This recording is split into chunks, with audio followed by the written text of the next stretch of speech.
Chapter 1725. Without waiting for Duque to reply, Arthas suddenly shouted, "Enough! Are you kidding me? I am the Lich King, Arthas. Arthas, the king of immortality who rules over this land." Kalia's delicate body suddenly stiffened. She also realized that she had gone too far. If she really insisted on initiating this motion at the throne meeting, it would only make things difficult for Duque and her sisters. She knew that she was not suited to be a queen. She was always more emotional than rational, and would not even use any imperial techniques in order to control her subjects. In a sense, Kalia, who was inclined to rule by doing nothing, was more like Lordarian's mascot. If not for the fact that her man was Duque, that there were serious foreign enemies in the world, that the military was protected by Theon, Alexandros, and the others, and that the economic lifeline was controlled by the Marcus family, Alterac, and Kultiras, she would have been overthrown by ambitious people long ago. Arthas's firm refusal actually helped her, and also prevented Duque from being embarrassed. Duque noticed that Arthas did not even mention his surname, Menethil. Once, when he occupied Lordaeron, he had given himself this surname, Boo-hoo. Boo. Kalia could not hold it in any longer, and cried loudly on Duque's chest. "What are you crying for?" Arthas' stern voice caused Kalia to stop crying. "Do you think that you've already won? Enough with the jokes. You are facing the Lich King who has swept the entire world with his undead army. Do you really think that I am the kind of enemy that can be easily defeated by an armed parade?" Changing the topic, Arthas proudly raised his head and pointed his nostrils at the crowd. "Or rather, you should cherish the last of your lives. You will soon crawl at my feet and become the servants of me, the greatest existence in the world, the Lich King Arthas." Ha! He was clearly laughing wildly, but everyone felt as if he was crying. The one who was the most shocked was Kalia, because in her spiritual sea she heard her little brother's illusory words. "Sister, if I perish, you will be able to save me. Please have a child with Duque, with Menethil as their surname." Kalia almost suspected that her ears were playing tricks on her. She suddenly turned her head and saw the deep sorrow in Arthas' eyes. She finally confirmed that these were Arthas' last words. He suddenly realized that the name of the rune sword in Arthas' hand was very similar to this scene.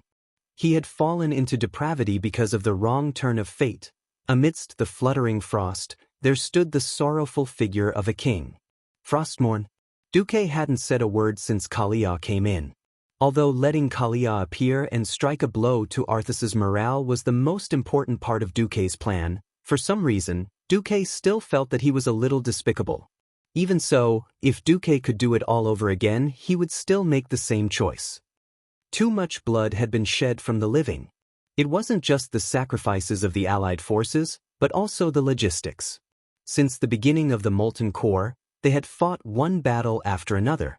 Although the people didn't complain, they silently endured everything. As the supreme leader of the Alliance, Duque knew very well that the Alliance had already overdrawn its economy, people's livelihood, and precious resources. Everything had to be settled as soon as possible. In the face of right and wrong, the sibling relationship between Arthas and Kalia could only become a sacrifice. Since there was no turning back, he would let it enter the end as soon as possible. In the original history, it was because Kalia had gone into hiding that Arthas became the perfect and cold undead king. Until the end, Arthas in this life was definitely weaker than in the original history. This was because from the moment he became a Death Knight, he had been constantly blocked by Duque. Failure after failure had made his heart, which should have been firm and strong, sensitive and fragile. Kalia's appearance caused him, who was at the end of his rope, to plummet even further. In Duque's spirit vision, the originally harmonious and unified souls had split again. This was no different from two half-baked Lich Kings who were incompatible with each other and had no choice but to use the same body. If they could win like this, there would be no justice, so there was no chance for Alexstrasza to appear at all. Not to mention Duque. At this moment, every hero on the Alliance's side had noticed that the Lich King's momentum and strength had both plummeted. They couldn't help but marvel at Duque's strategy. Originally, this would at least be an evenly matched, fierce battle. Now it seemed that this was just an inevitable process. Duque, Kalia, and Arthas were all silent. After a long time, Theon and Gavin Rad finally stood up together, the two of them echoing each other. His Majesty Menethil? Commander Marcus? Arthas? Do you have anything else to say? If not, we want to help Uther, and collect a debt for the billions of souls who died at the hands of the Scourge army, a combination of Ashbringer and Thunder's Fury, blessed sword of the Windseeker, was already dazzling enough. At this time, the third wielder of the divine weapon joined the ranks. Kalia, who was covered in tears, wiped her face with Duque's sleeve, resolutely held Veronal, and walked behind the two burly paladins. Theon, Gavin Rad, please allow me to participate in the final crusade against my fallen younger brother as Kalia, Kalia said firmly. Welcome, Lady Kalia. This had nothing to do with the country, this was purely a private battle. Sorry to disturb you, please count us in. Servanas held Solidar, Wrath of the Stars, in his hand and walked up to Kalia's side with large strides. The radiance of the four divine weapons almost blinded Arthas's eyes. Behind Queen Say, Riadaline, Hadgeron, Lilith, and the other elves all stepped forward. Danath Trollbane stood silently beside Tyrion, a two-handed greatsword in his hand. Darian Mograine stood beside Gavin Rad. At this time, the portal opened again, and Jaina and Kale, rushed over and silently joined the ranks. In the end, Duque held Atish, legendary staff of the Protector, and walked into the middle of the crowd. Arthas finally began to laugh maniacally once everyone had regained their footing. He pulled out Frostmourne and acted like a madman. Ha, ha, am I really that unpopular with people? So many powerful beings want to see me destroyed? Ha, very good. Then come, let's see if you will completely destroy me, or if I will enslave all of you. Chapter 1726. Idiot. Idiot. Brainless. In Arthas's spiritual world, Ner'zhul's soul was cursing non-stop. If you really want to completely destroy yourself, you can continue to expand the differences between our souls, Arthas retorted calmly. Ner'zhul did not say anything else. He used to be very afraid of death. After death, he was afraid of suffering, and he was even more afraid of having his soul completely destroyed. At this time, his weakness that reached the deepest part of his soul was undoubtedly revealed. Arthas's words had stopped him. Ner'zhul even suspected that his choice to fuse with Arthas was the biggest mistake in itself. The souls of the two of them had almost completely opposite personalities. It was very likely because he was weak and old that Ner'zhul looked forward to the young, powerful, brave, and full of drive Arthas. If they could reach a consensus, their personalities would indeed complement each other perfectly. Unfortunately, it was all too late now. Arthas had already begun to reject Ner'zhul's soul. That was why Ner'zhul was called to fill the pot. How could he fill the pot? Even so, Ner'zhul still harbored a tiny bit of hope and hoped that the allied army would make a mistake. Damn you, Anastrian. If only I still had that crystal skull. Although I hate that thing, it's really troublesome without it now. Ner'zhul continued to pour out his grievances. Anastrian? Ha! Don't think that the old man's fate will be much better than ours. Believe me, Duque must have deliberately kept him. Ner'zhul did not speak again and only sneered coldly. At this time, the battle between the Lich King and the allied army had already begun. Arthas summoned a large group of aberration beasts. These monsters looked a little like octopuses, but their bodies were covered with open mouths. Ladra stomped her hooves and rushed out. Today's main characters are not us, Thread whispered to Imriel. Her hooves would occasionally lose tendons, but she was not a fool. She waved her war hammer and smashed it on the aberration beasts. A total of 5 Wagri Shadow Guards flew out. These undead creatures wore Valkyrie armor and had a pair of soul wings. As soon as they appeared, they were met with a head-on attack from Tyrande and Chandris. Moonlight rays crossed the void and directly shone on their bodies. Every spot of light made them feel as if they were being burned by lasers. Under the bombardment of the divine spells of the moon goddess cast by the two priests, Wagri was suffering unspeakably. Arthas was also suffering unspeakably. Tyrion Fordring raised Ashbringer high and took the lead in attacking. Unlike the original history, Old Mograine did not die, and Ashbringer did not become Fallen Ashbringer. In the entire Silver Hand and even the entire human world, Ashbringer now represented the Paladin's firm belief, the kind that would rather break than bend. Looking at this gigantic holy sword, everyone felt as though they were looking at a shining flag of indestructibility. The old man who had experienced the third battle of the Dark Portal had witnessed this holy sword that had created countless glorious achievements.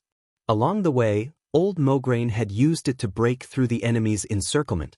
Now that the sacred sword was in Theon's hands, the one and only remaining holy knight of the first generation was fulfilling his vow to turn his enemies into ashes. He continued to fight bloody battles, embarking on the same glorious path as his former master. It represented humanity's most beautiful soul and praised the greatness and holiness of the holy light. The sacred sword's enemy was only evil. Evil was not eliminated, so the sacred sword had never been sheathed. If it was one-on-one, Arthas had 1,000 ways to kill Theon.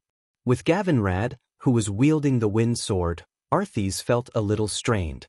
With Servanas and a large group of people coming in for the kill, Arthas was really a little flustered.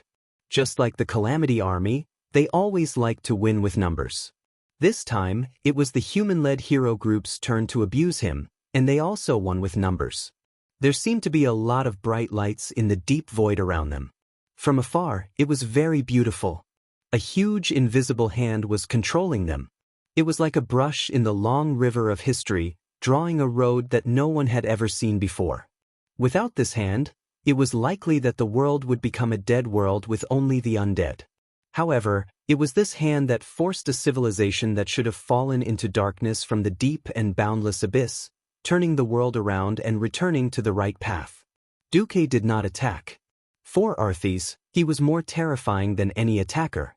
Under his spell, the void platform of the ice throne seemed to become a painting that shone with a mottled and mysterious light.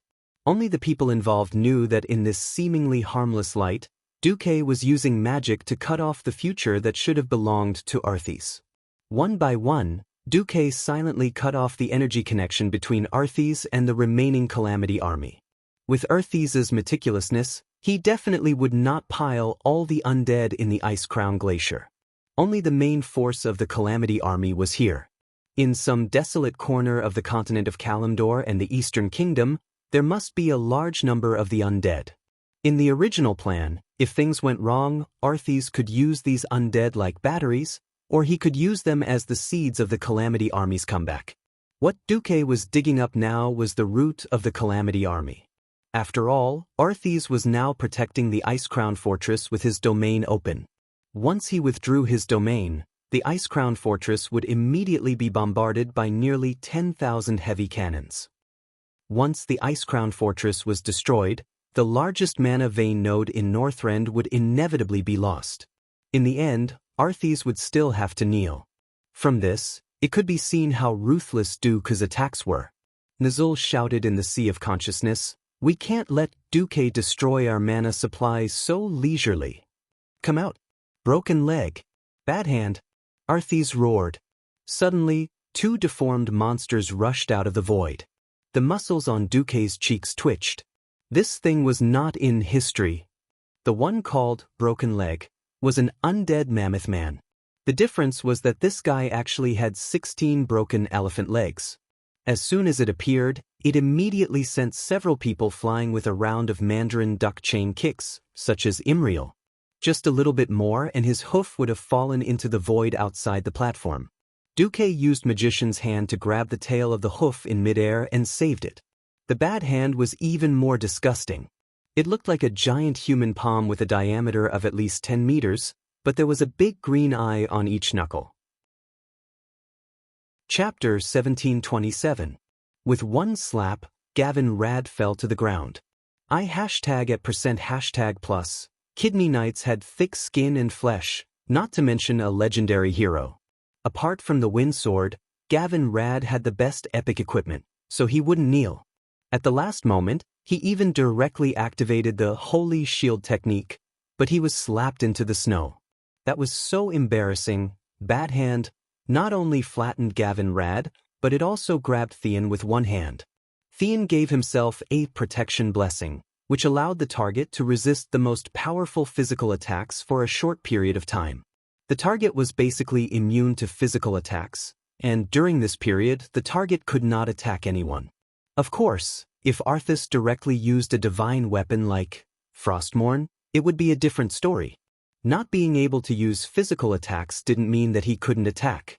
Theon grabbed the hilt of his sword and stabbed Ashbringer into the ground with one hand. In the next moment, Arthas saw the dazzling divine golden flame pouring down from the sky. One curtain, two curtains, golden flames poured down like a waterfall. Spreading along the waterfall were holy flames that scorched the ground. The Alliance heroes didn't feel anything. The mutant beasts that were harder than tires squeaked as if they were being burned. It had to be said that the mutant beasts developed by the Calamity Army had terrifying defense and vitality. Ashbringer's golden flames weren't able to burn them to death, but as more paladins and priests rushed forward to finish them off, these monsters could only scream and turn into something that was either charred or sticky, dying in the end. However, Arthas seized the opportunity and charged at Duque. Riding on Invincible, Arthas arrived almost instantly on this small platform. Don't even think about going over. Two huge dwarves blocked the way. The Iron Furnace fort had never been directly attacked by the Calamity Army, so he didn't have the nerve to fight for the position of main attacker with the other victims. This didn't mean that Magni and the Muradin brothers would abandon their duties. They roared angrily, and they were also burning with a raging battle intent. Their voices actually caused the space around them to tremble. Arthas spat. There were just too many Alliance experts. After Anastrian had pledged his allegiance for the second time, Arthas found out how Duke had managed to train so many leaders of the Alliance from being ordinary heroes, all the way until they were all legendary tier heroes. Arthas held onto Invincible's reins with her left hand, and her beloved horse made an unscientific 90-degree turn as it galloped forward at high speed, dodging Magna's giant Balrog hammer. At the same time, he swung his sword. Tormented! The surging shadow power shot towards Magni in a conical shape. Even with his deity's descent state, he was not immune to this kind of high-level mystery. Originally, Magni still had the chance to add another hammer strike to stop Arthas. Arthas issued a command through her divine sense, and several tens of massive devil beasts appeared out of thin air before pouncing toward Magna. Even if the blazing flaming devil hammer was right in front of them, they would not stop. This scene was extremely heroic. These failed experiments in the laboratory, these deformed creatures born in the darkness, were like moths flying towards the raging flames of the flaming devil, and were turned into ashes in the blink of an eye. Just because of an order from their master, Arthas, even if they knew they were cannon fodder, even if they could only stop Magni for less than a second, they would risk their lives to stop Magni. An instant was enough for an opportunity. After bypassing Magni, there were no more obstacles between Arthas and Duque. In order to prevent the big Muradin from charging over, he even threw out a pollute, turning the surrounding area of tens of square meters into a deposit of shadow energy. Even a being like Muradin would not survive more than 10 seconds if he were to enter this area. And Jaina made her move. She shot out 5 huge icicles. Unfortunately, the difference in their levels was like a chasm.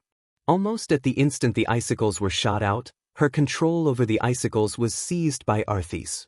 Those icicles disintegrated in midair, opening up a path for Arthas's charge. She was clearly less than 10 meters away. At this moment, an ice dragon suddenly appeared out of thin air, materializing. Although it only stretched out half of its body, the target of its huge dragon claw was undoubtedly Arthas, not Duque. Because its name was Saffron, the second-to-last boss that had once guarded Naxxramas, and now Duque's frost elemental emissary. Traitor!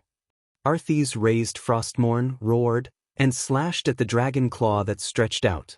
Dragons had extremely hard bones to begin with, and with the frost elemental's ice barrier level solidification, it would not be an exaggeration to say that its claws were several times harder than steel.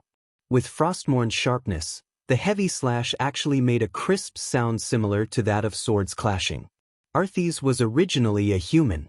After losing a large amount of shadow energy, her strength could not compare to a bone dragon. After the loud sound, Frostmourne bounced off without any suspense. This slash only left a shallow white mark on the tip of Saffron's claw. However, Arthis was not the kind of guy who would give up easily. Frostmourne was clearly the size of a greatsword, but under his berserk attack, it became as fast as a sword. The rune greatsword emitting a dark blue light formed 5 phantoms in a row. They only heard clang, clang, crack, crack, crack. It should have been a continuous sound of metal clashing, but because the 5 slashes hit the same spot after the second slash, everyone could hear the strange sound of a sharp weapon cutting into ice. Unexpectedly, Arthis completely turned Saffron's claw into an existence like ice, and then completely cut it off. Saffron immediately let out a blood-curdling scream and let his figure disappear into the void. Scum, I can kill one with 1 slash at my peak, but now it's so troublesome to deal with them. Arthis couldn't help but curse inwardly. Then you still have the nerve to split with me? Nzul cursed back at Arthis. Arthis froze for a moment, but in the end he did not refute. To him, time was already of the essence. If he could not defeat Duque, he could forget about winning.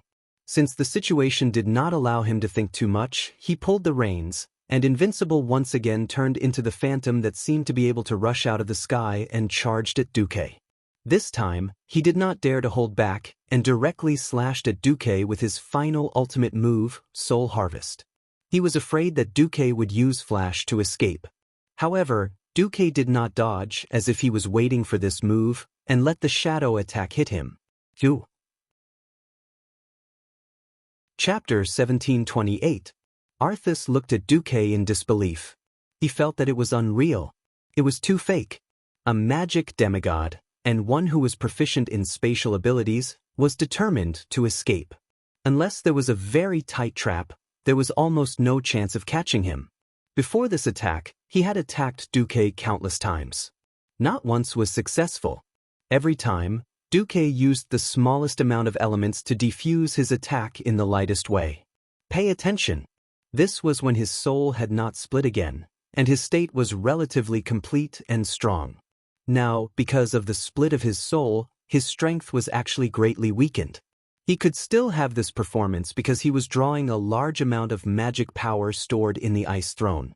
Even so, the amount of magic power input and output per unit time had been greatly reduced. In this state, it was extremely difficult for him to hit Duque. Arthis had already thought of how to use a series of moves to force Duque into a desperate situation and finally use Soul Harvest to end it. But Duque was now directly hit. There was only one explanation. Duque saw through the true nature of his move and took the initiative to hit it. How is this possible? In the spiritual sea, Arthis still let out a cry of disbelief. Who cares if it's possible or not? This is our only chance. Nzul said fiercely. As the name implied, Soul Harvest was to harvest the opponent's soul. Then where did the soul go? Naturally, it was stored in Frostmourne. If Duque was outside and endlessly extracted magic power from the weave to replenish it, it would have been a huge battle of attrition. As Duque dismantled Arthis's magic power connection, it became Duque using unlimited magic power to consume the limited magic power of the Ice Throne. No matter how much magic power was stored in the Ice Throne, it could not withstand the joint attack of Duque and the entire army outside. This kind of all-around consumption, Arthis would at most last half an hour before his magic power would be exhausted. He had to give it his all. Only by capturing Duque into Frostmourne could he completely isolate Duque's magic power connection with the outside world. If things went well, he might be able to subdue Duke's soul and make him a servant of the Lich King during the battle with Theon and the others. Duque. Although Jaina wasn't a demigod, her eyesight was enough to see that Duque had already formed a bad connection with Frostmourne. Duque's powerful elemental powers resisted the shadow energy, but his soul seemed to be pulled by the skull rune sword. Duque turned around and smiled as he waved his hand. Arthis, you underestimate me. I was a Void Lord in the Burning Legion for a period of time. Guess what will happen if you suck me into Frostmourne? Duque's words caused everyone's expression to change drastically. Arthis was surprised that Duke had managed to beat her at her own game. The others were afraid that Duque wouldn't go overboard. Regardless of what the others thought of Duque's actions, Duque's figure suddenly became blurry, as if every molecule that made up his body was disintegrating, like instant oatmeal dissolving into milk. Duque stood near the center of the platform, and everyone could see that the shadow energy on his body was rapidly fading away. In just a few seconds, his figure turned into a stream of light, like an illusion left in everyone's eyes, and sank into Frostmourne, disappearing without a trace. Boundless darkness. There was no light, and it was obscure everywhere. There was no heaven and earth. Everything seemed to be one and indistinguishable. In the thick darkness, only the bone-chilling touch was the most real. Nothing from the outside world was able to penetrate the surrounding environment in the slightest. There was no light in the darkness. For a moment, Duque almost wondered if he had come at the wrong time. But he believed in the system elf, because the retina showed that Arthas's HP had indeed reached the final stage. Duque narrowed his eyes. Suddenly, there seemed to be a flash of light in the darkness far away. Even an epic-ranked ranger with amazing eyesight would not be able to see through the thick fog. Duque saw it.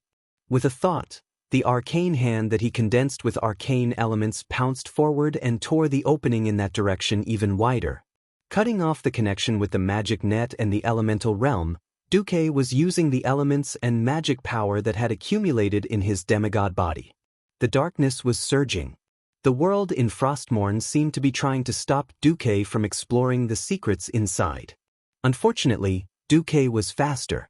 Following the coordinates locked by the system elf, an arcane missile was launched like a light cannon. Suddenly, the dark fog seemed to be torn open, and a fierce battle unfolded in Duque's vision. It wasn't a scene that could be captured with normal vision. It was a battle of souls against souls. In his green spirit vision, there was only a highly concentrated beam of spiritual light shooting down from what was theoretically a dome, shining on a seemingly illusory magic array platform.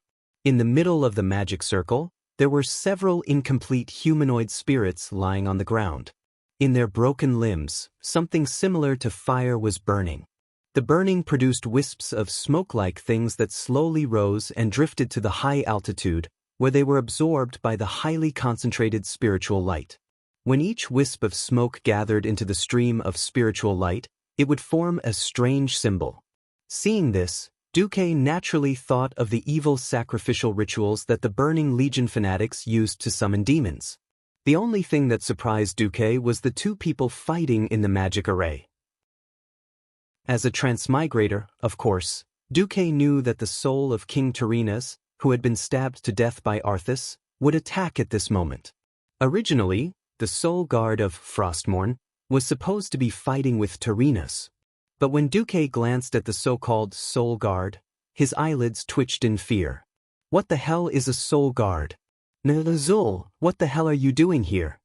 Duque didn't realize at this moment that it was because he attacked Arthas through Kalia that Arthas's originally perfectly fused soul split again. In the end, this was still his fault. Duque only knew that he was no match for Nazul. Perhaps in the outside world, he could defeat 100 Nazul without panting. But not here. In Frostmourne, there was a unique law that even the system elf couldn't immediately analyze. Here, at least at this moment, Duque couldn't deal with Nazul. Duke Marcus, I finally found you. When Nazul saw Duke, he immediately chased after him with his buttocks trembling. Chapter 1729. Duque was speechless. He ran away without saying a word. With a wave of his left and right hands, the surrounding shadow energy enveloped his figure. In the next moment, Duque turned himself into a shadow priest and used the ultimate skill, Dissipate. When Duque temporarily broke down his body into shadow energy form, it was Nazul's turn to be speechless. If it weren't for the consecutive battles between Northrend and Duque, Nazul's understanding of Duque would still be stuck at more than 20 years ago. Even when Anastrian joined the Scourge army for the second time, he only got superficial information. The Sun King had no way of knowing that Duque had been seriously injured when he stabbed Archimonde to death. Instead, he had developed the strange subprofession of Shadow Priest. It was even more impossible for him to know that Duque had been the Burning Legion's Void Lord. After Grom had reported to Thrall, Thrall hadn't informed a Nastrian about it. The difference in information caused Nazul to be caught off guard.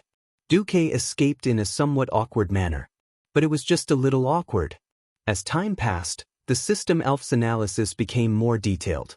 Duque thought to himself, well, this is the shadow energy storage place for Frostmourne. There's nothing to see there. Since it was the Lich King's private property, the shadow energy inside must have been marked by the Lich King. It was not impossible for Duque to seize it, but it would take a lot of time and effort, and it would also alarm Nazul. Then, the place where the souls are imprisoned should be here. Duque, the great thief, first found the place where ordinary souls were imprisoned. Looking at the huge messy cage below that imprisoned thousands of souls, Duque did not even want to look at it, even though it was very likely that any random soul fragment inside could contact a Scourge army commander in the outside world. Duque continued to move forward and came to a more secluded place. There were indeed 2 soul guards in front of him, and they also had considerable power. However, in this sword world filled with shadow energy, Duque could maintain the state of dissipate for quite a long time.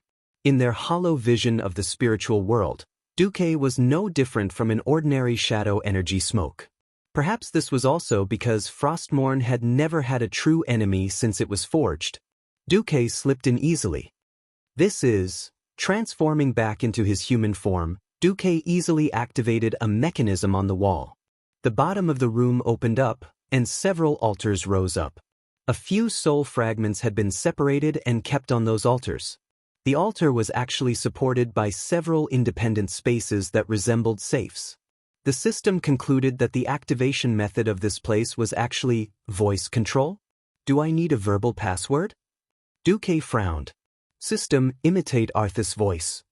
In the next moment, Duque opened his mouth again. Duque started trying random passwords. Frostmourne, Arthas Menethil, Lich King.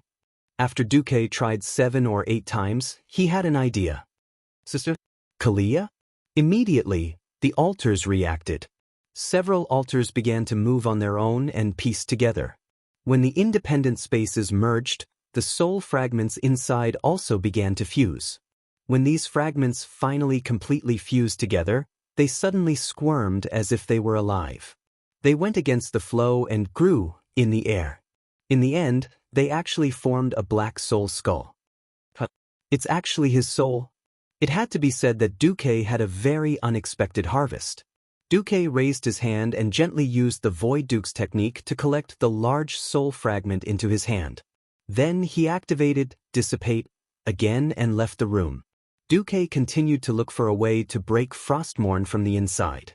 Just defeating Nazul did not seem to be enough. However, the flow of time in the sword was obviously different from the outside world. The system estimated that it was about a quarter of the flow of time in the outside world. Finally, after a few turns, Duque came to the top of Frostmourne, where the hilt should be. In front of Duque was the soul of a man with a confused appearance. His eyes were closed, as if he was sleeping.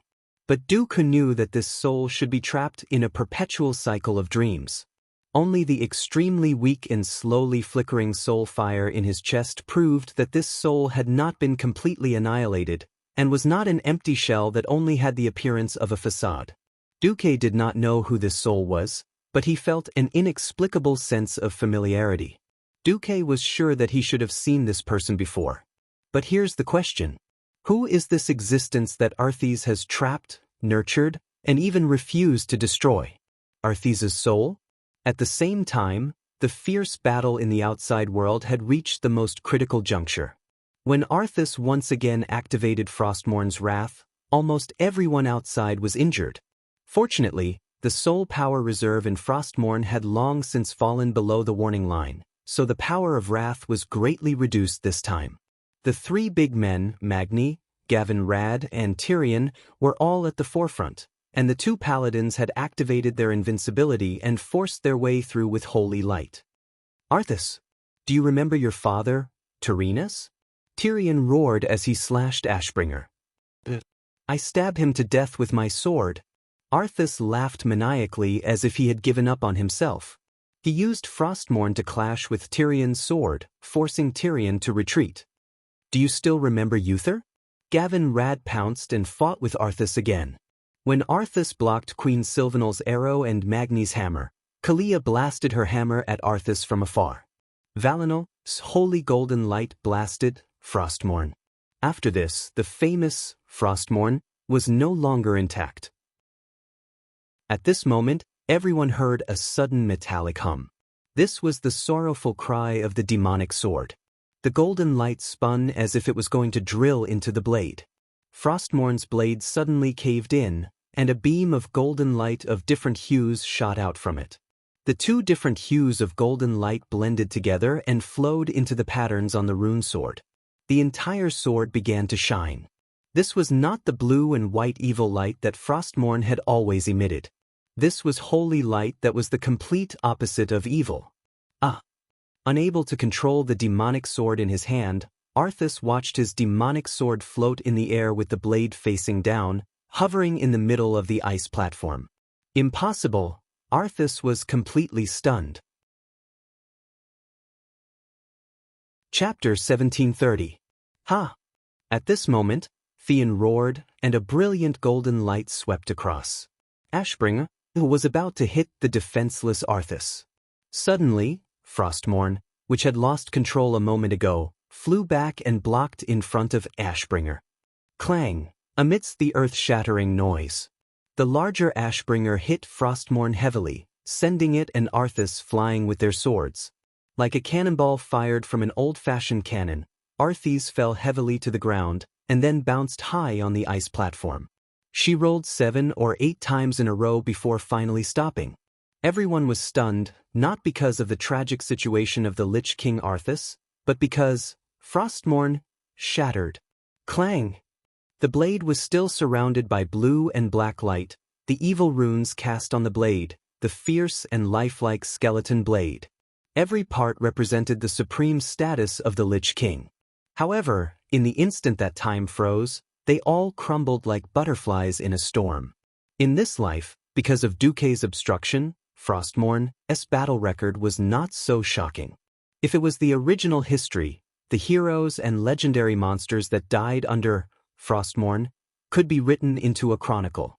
Black Dragon Cernox, Blue Dragon Saffron, Tyrrhenus, Gavin Rad Uther, Sylvanus, Anastrian Sunstrider, Orc Sword St. Gebelsos, Antonidus, Lordaeron's Scourge Resistance Organization Justice Guard Leader Margolos, Lordaeron's Scourge Resistance Organization Circle of Holy Light Leader Halek, Lordaeron Resistance Organization Extreme Force Leader Daglin, Edronerab Arachne Queen Nissa Azri, Bronzebeard Dwarf Bergen Firebeard Leader of the surviving members of Muradin Northrend Expedition, Draenor Seraphar, Valdemar of the Wagri clan.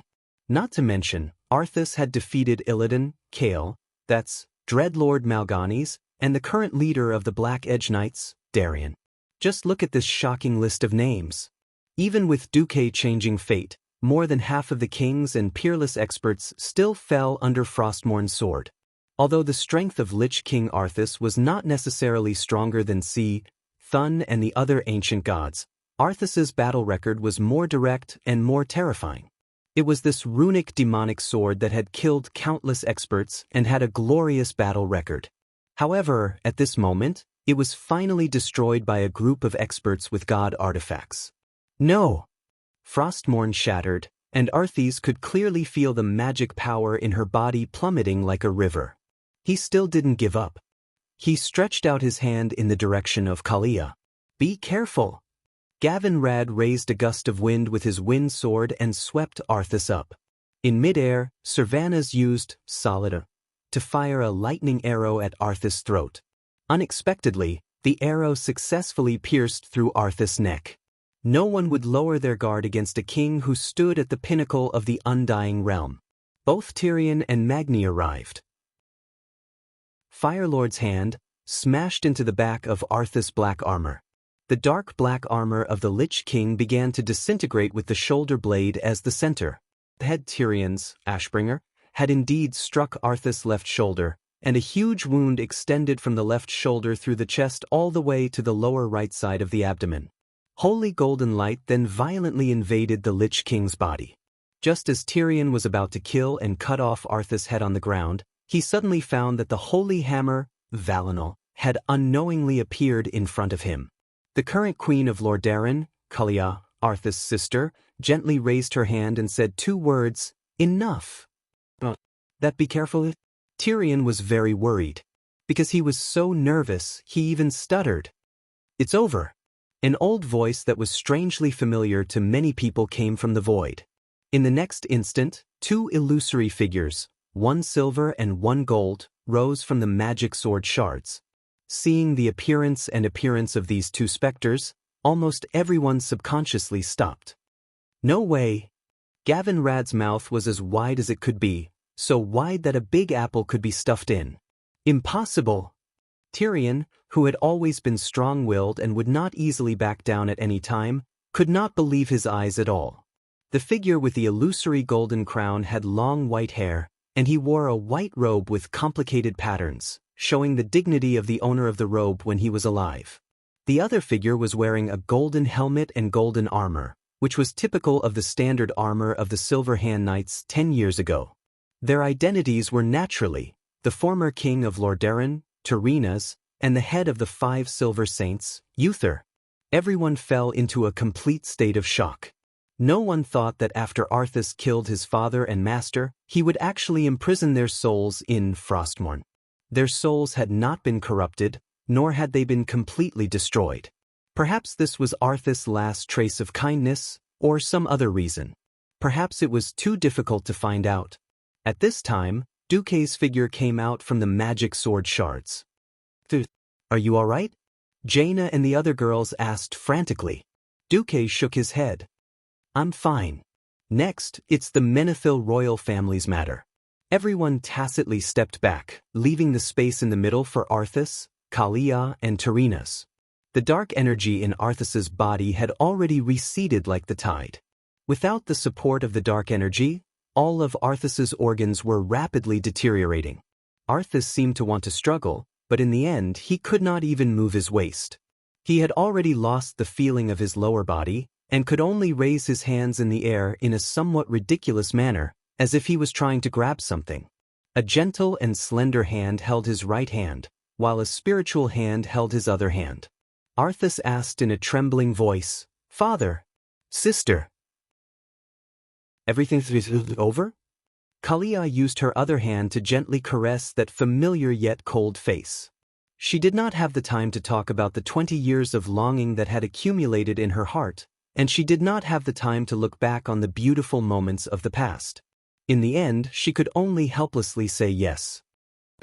Arthas suddenly smiled bitterly.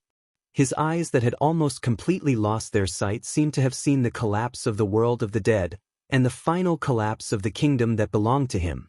How beautiful the Lordaeron that should have belonged to him was, how majestic his army of undead was, and how majestic it was, sweeping across the entire continent. But at this moment, everything had become a fleeting cloud. Tyrinas lowered his head and let out a long sigh.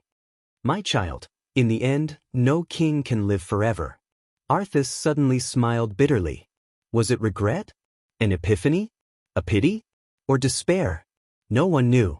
The great Lich King's last words were, "In front of me is only endless darkness."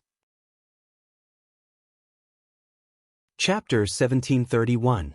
Anyone with the slightest elemental sensitivity could sense that the remaining shadow power was rapidly dissipating from Arthas' body. In a sense, the demon sword, Frostmourne, was the true form of the Lich King. When the runic sword was destroyed, all the power belonging to the Lich King naturally dissipated. Watching Arthas die in the truest sense of the word, everyone present felt a sense of loss and a strange emptiness in their hearts for some reason. Even though a heinous evil sect leader had died, they felt as though they had lost a hero. Arthas' last sentence seemed to be telling everyone that he regretted what he had done in the past and had given up on the pursuit of reincarnation. In Azeroth, A person could become a vengeful spirit after death and be bound to a certain place like a earthbound spirit. For example, in the Kalandor continent of Azhara, the vengeful spirits of the High Elves drifted in the ruins of the ancient Elven Empire for 10,000 years. Or, like Arthas, their spirits completely dissipated and returned to nothingness. Duque muttered softly, "There is no heaven or hell here. We can only rely on ourselves." Yes. Unknowingly, Duque's women gathered around him.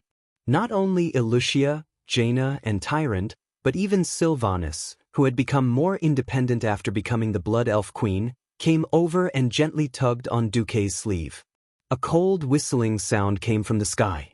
No one noticed that with the destruction of Arthas' soul, the Ice Throne had once again become a part of the Ice-crowned fortress and was no longer a floating platform in the void.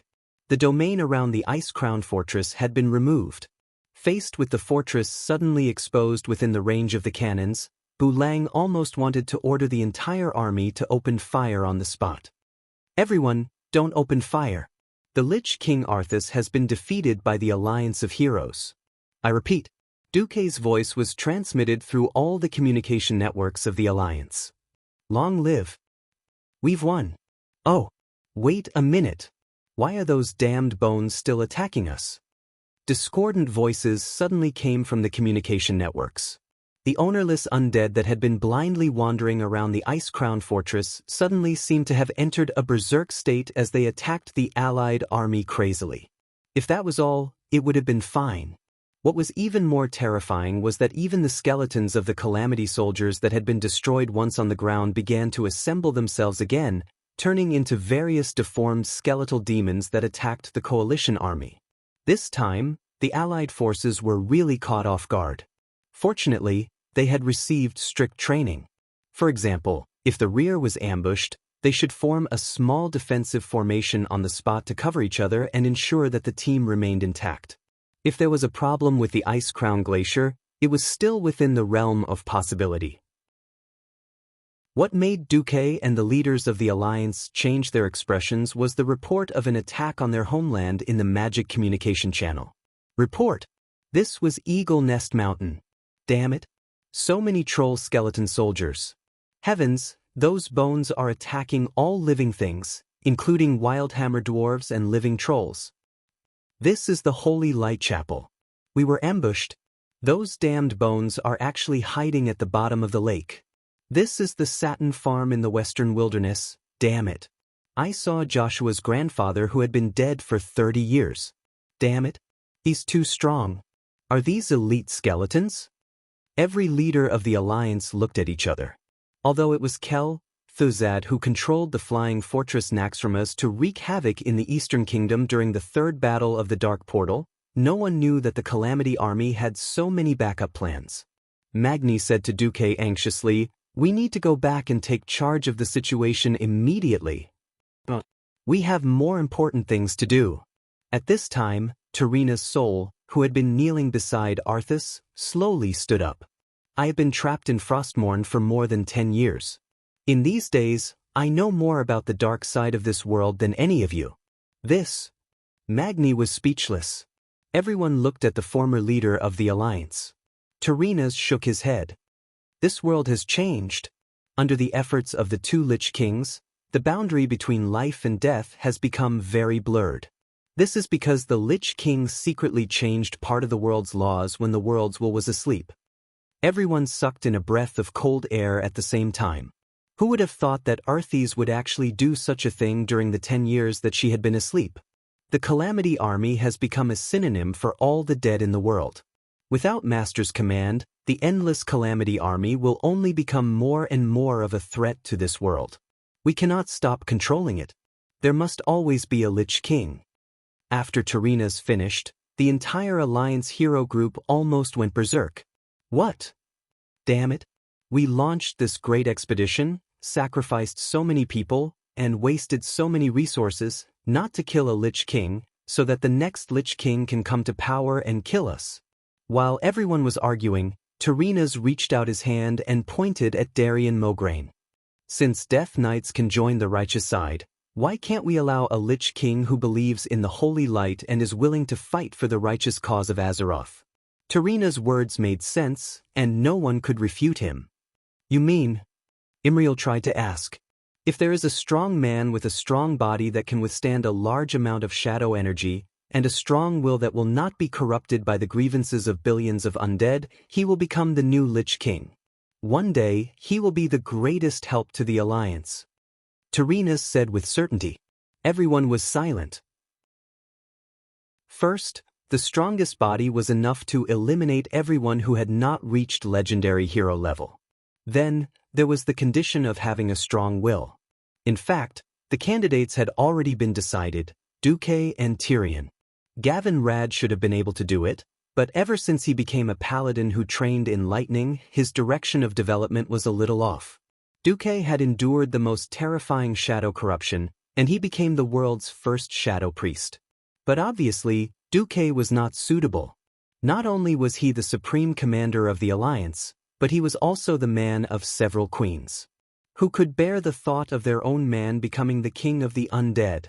Without the slightest hesitation, Theon stepped out of the ranks.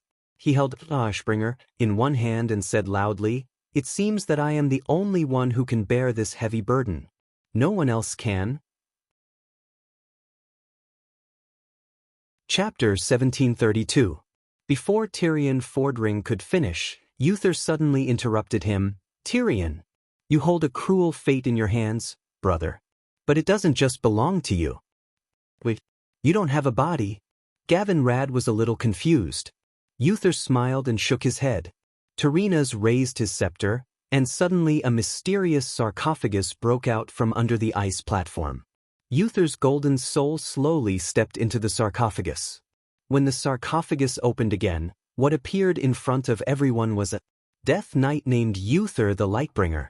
The other two, who were once part of the 5 Silver Saints, could not believe their eyes.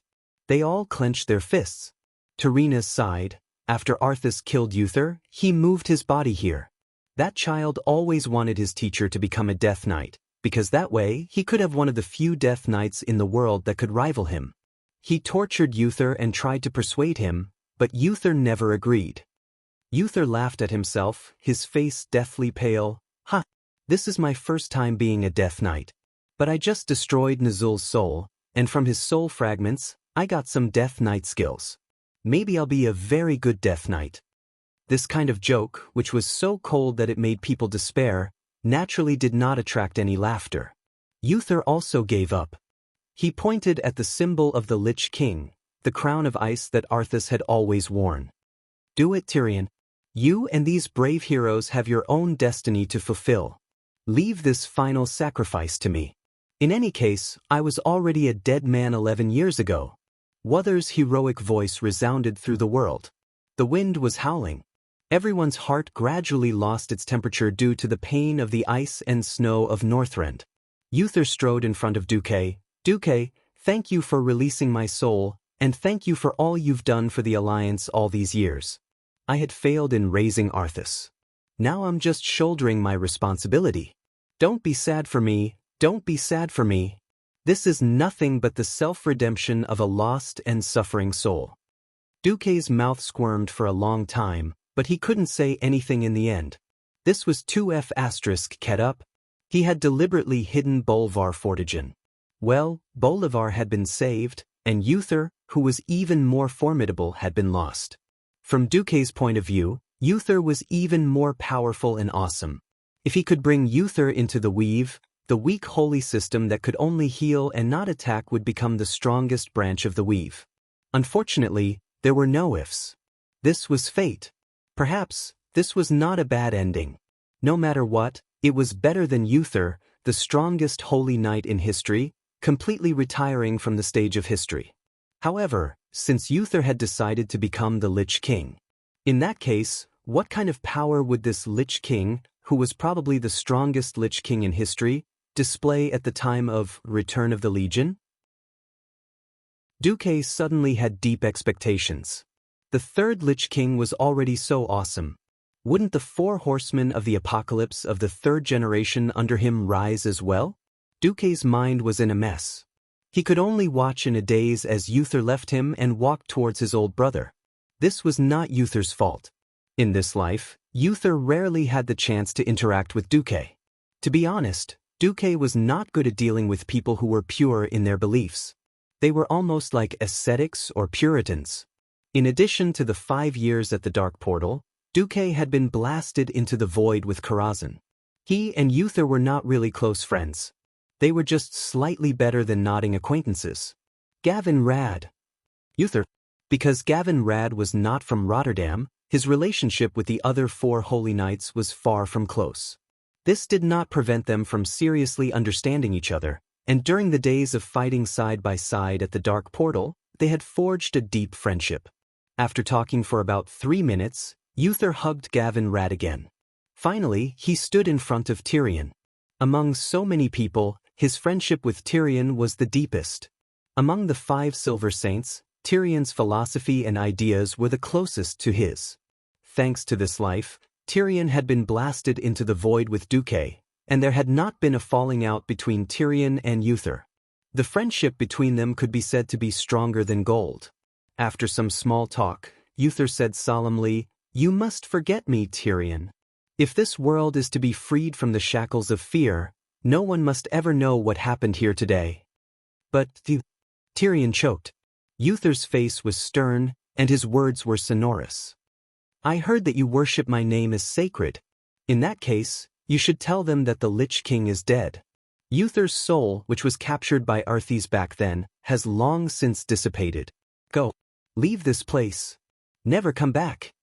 Finally, Tyrion nodded heavily. The Alliance of Heroes left. Many people looked back with every step they took. From time to time, they would look at the familiar figure sitting on the throne of ice. He was wearing the most sacred armor of the Silver Hands, and his body was emitting a brilliant holy light that did not match at all. But he was crowned with the Lich King's crown of the dead. The only good thing was that he was not too lonely. A former king stood beside him as a servant. "Is this okay? Your Majesty." Uther smiled bitterly. The king that he had sworn to serve for the rest of his life had become his assistant. What the hell was this? The living returned to the living, the dead to the dead. Right now, I am just a soul atoning for my sins. I was once a good king, but also a terrible father. If this can truly put my son's soul to rest, it will do it. Besides, I still have Kalia. Since the bloodline can continue, I am satisfied. I am satisfied. Tyrion said seriously. "Your Majesty."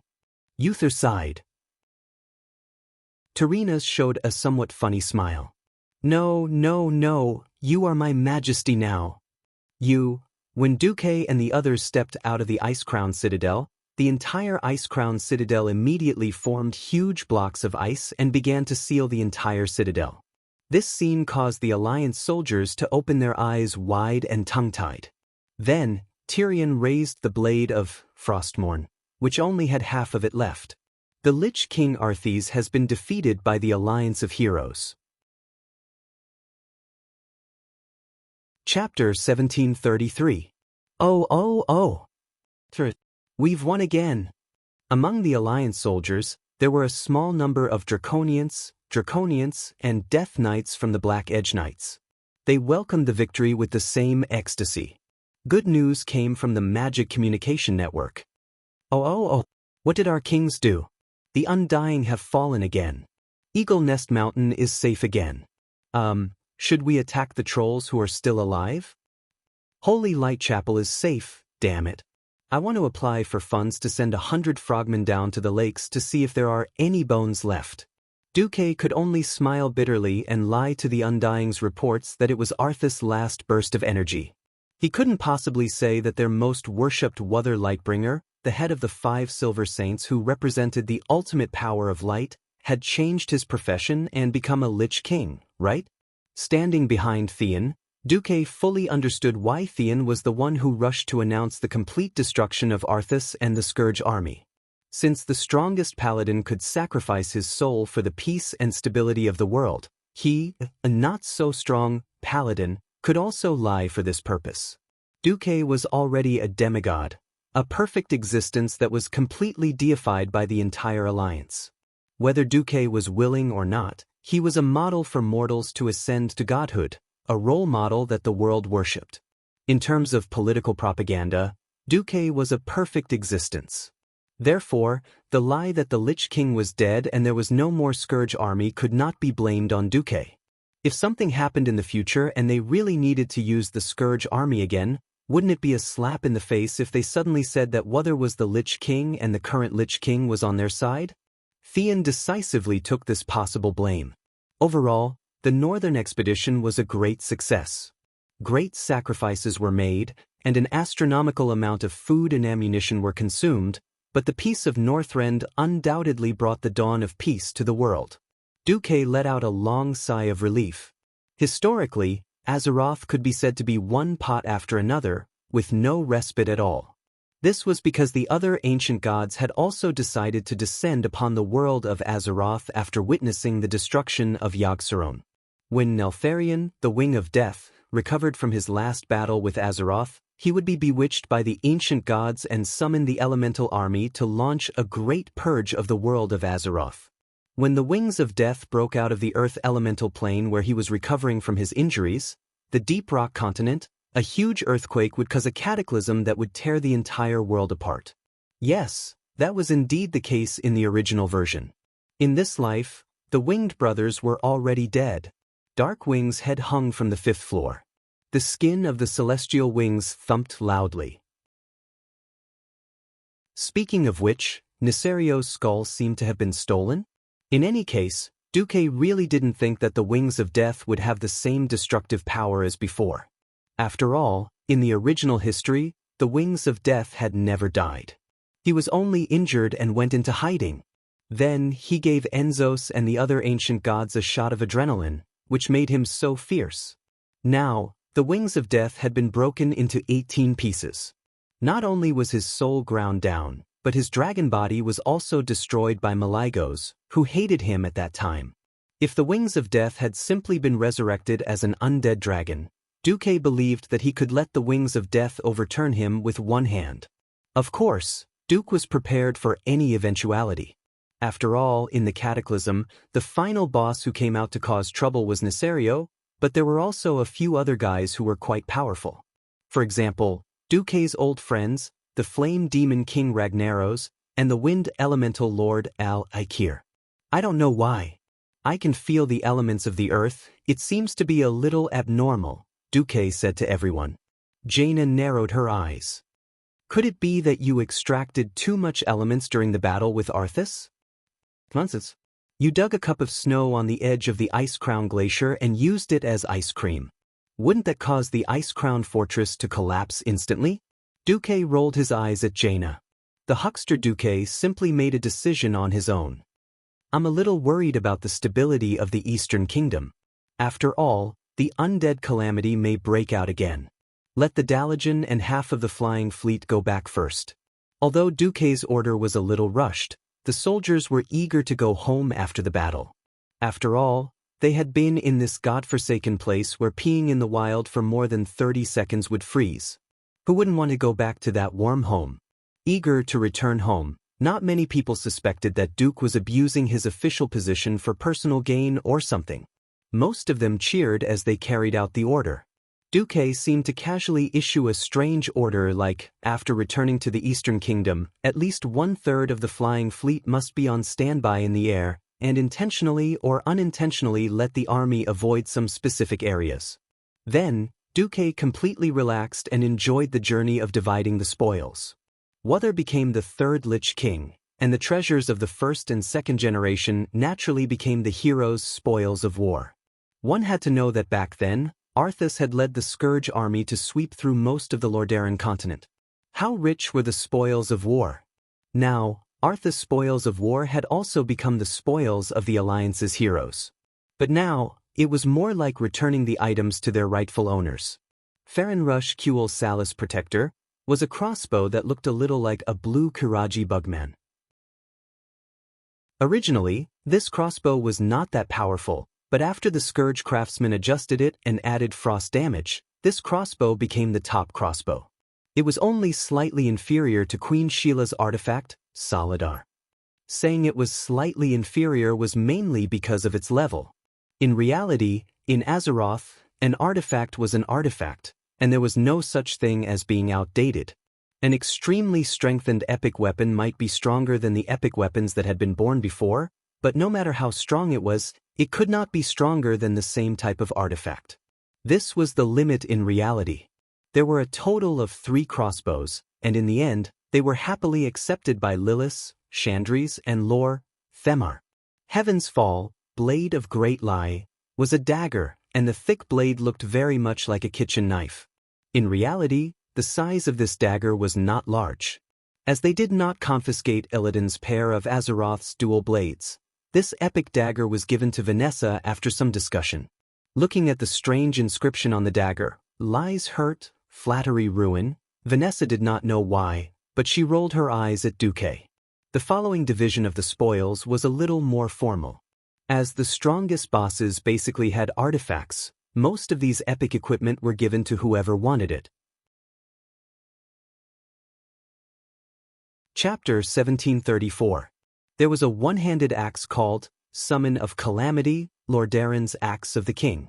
It was a decent axe. It was a pity that there was an ugly skull on the blade.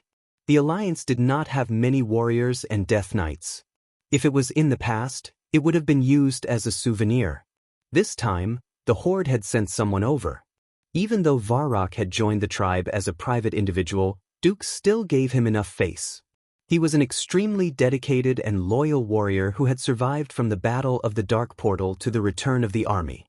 There were 2 axes, and they were both given to the father and son. Yes, little Seraphar had been saved.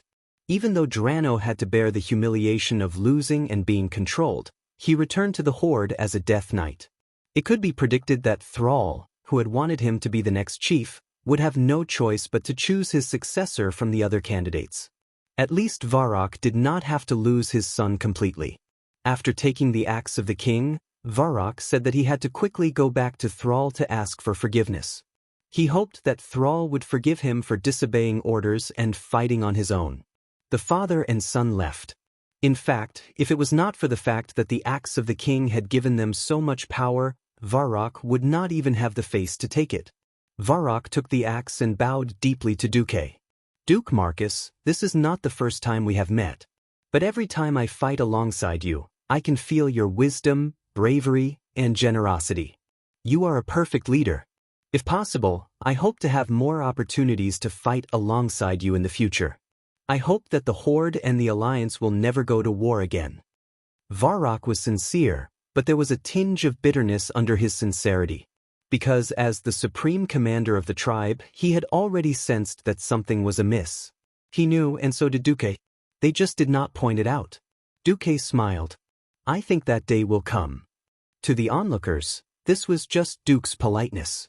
Only the 2 female evil demons hiding in the shadows raised the corners of their mouths. It was a silent sneer.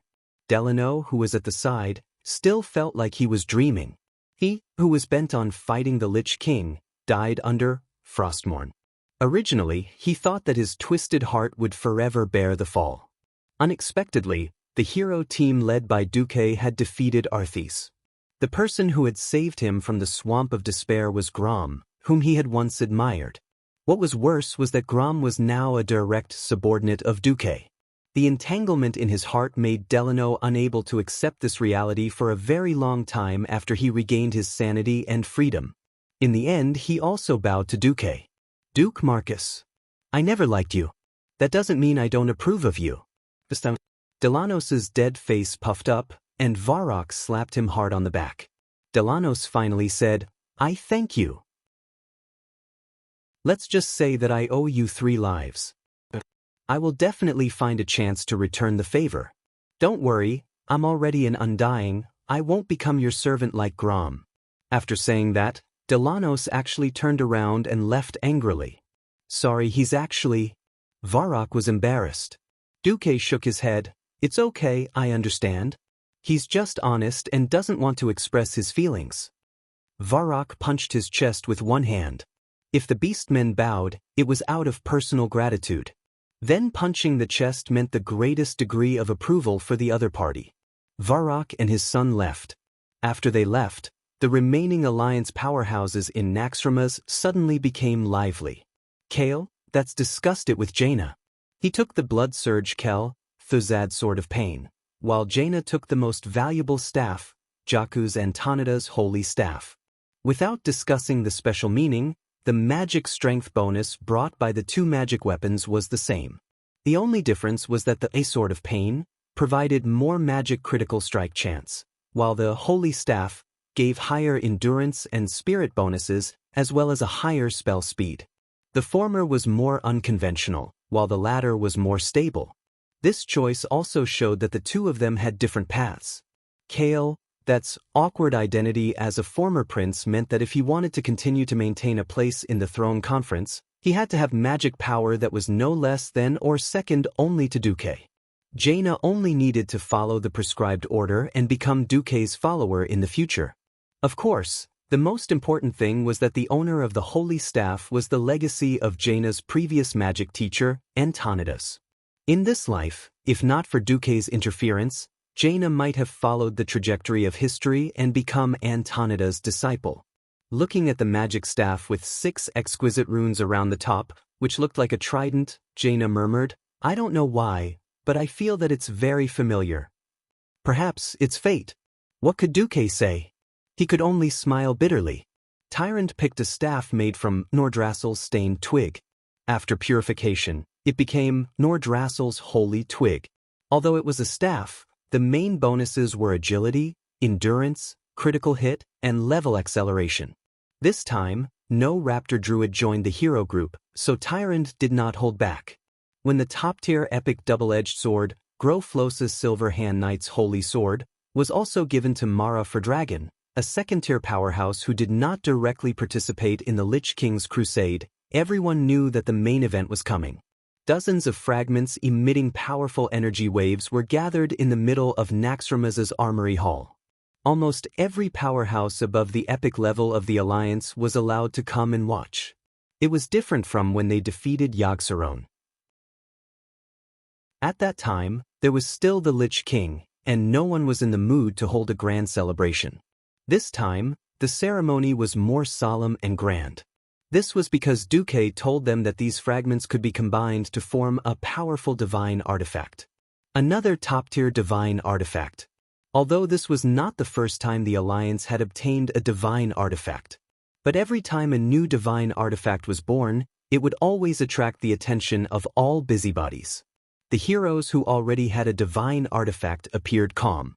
According to the tacit rules, it would not be their turn unless every member of the hero group had at least one divine artifact.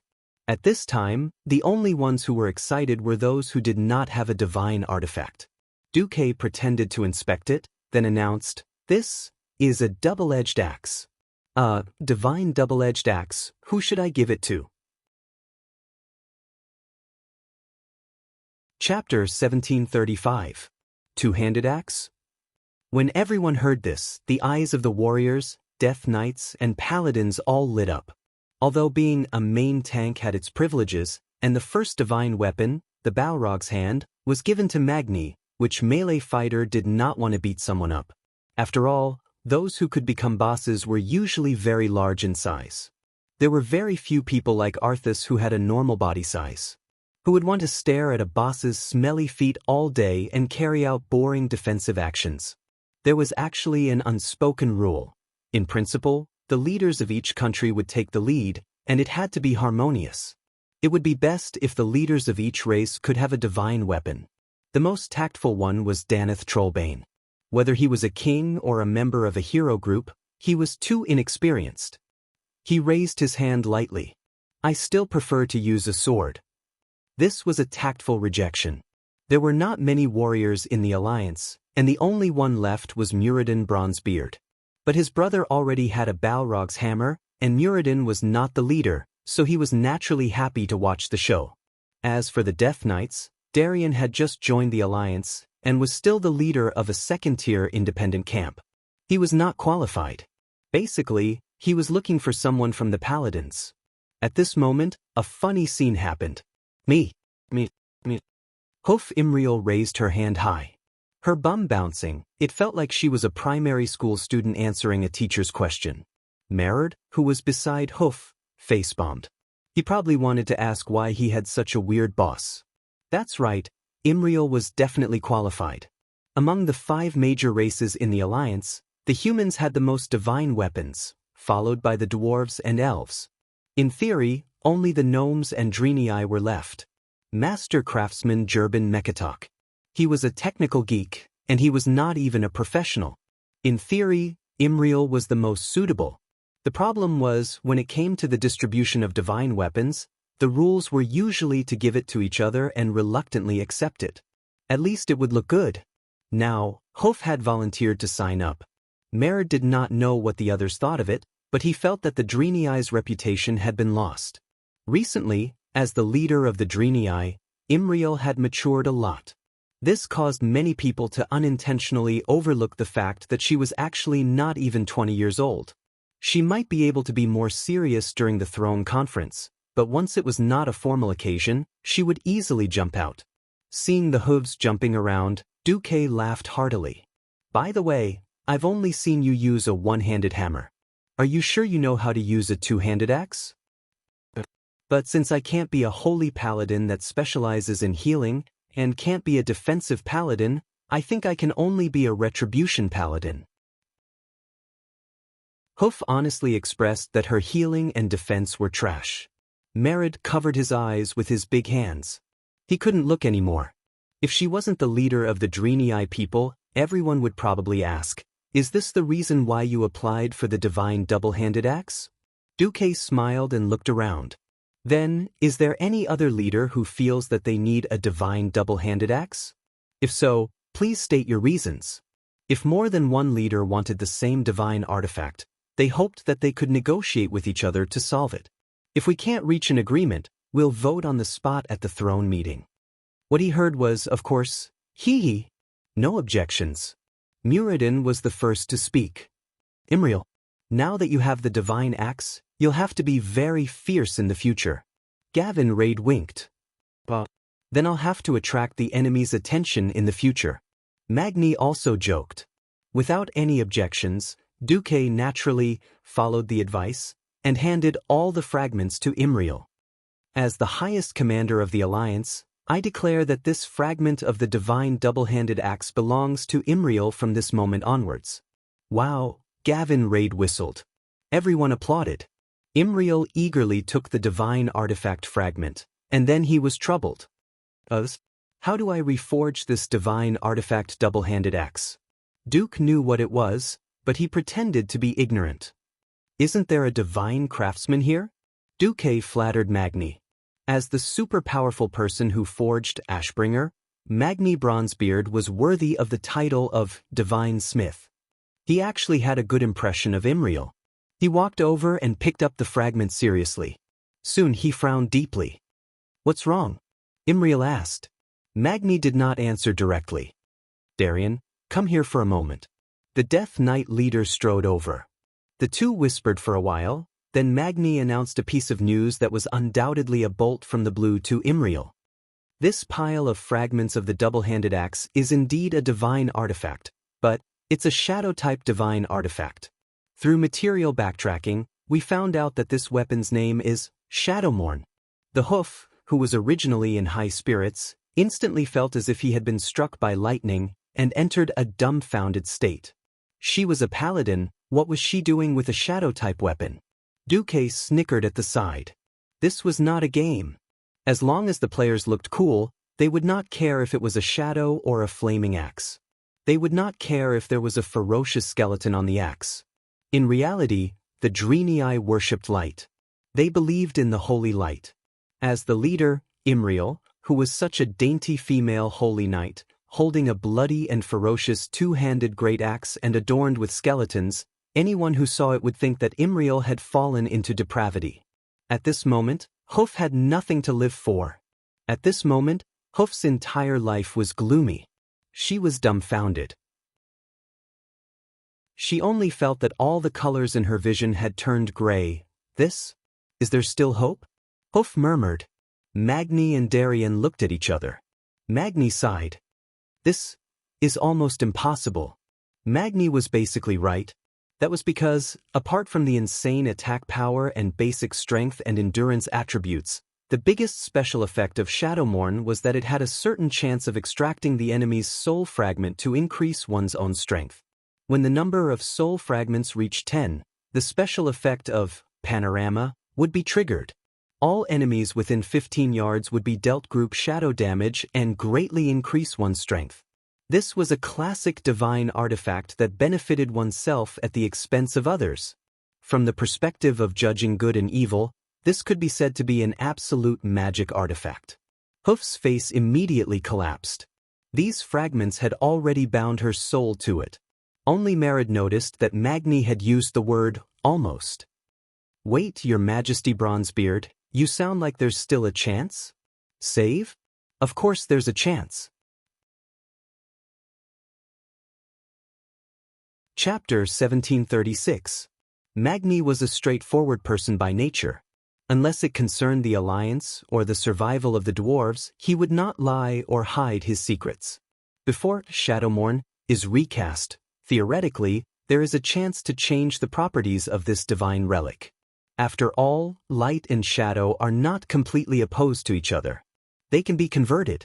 It's like when a Naru loses all his holy energy, he will become an evil Muru.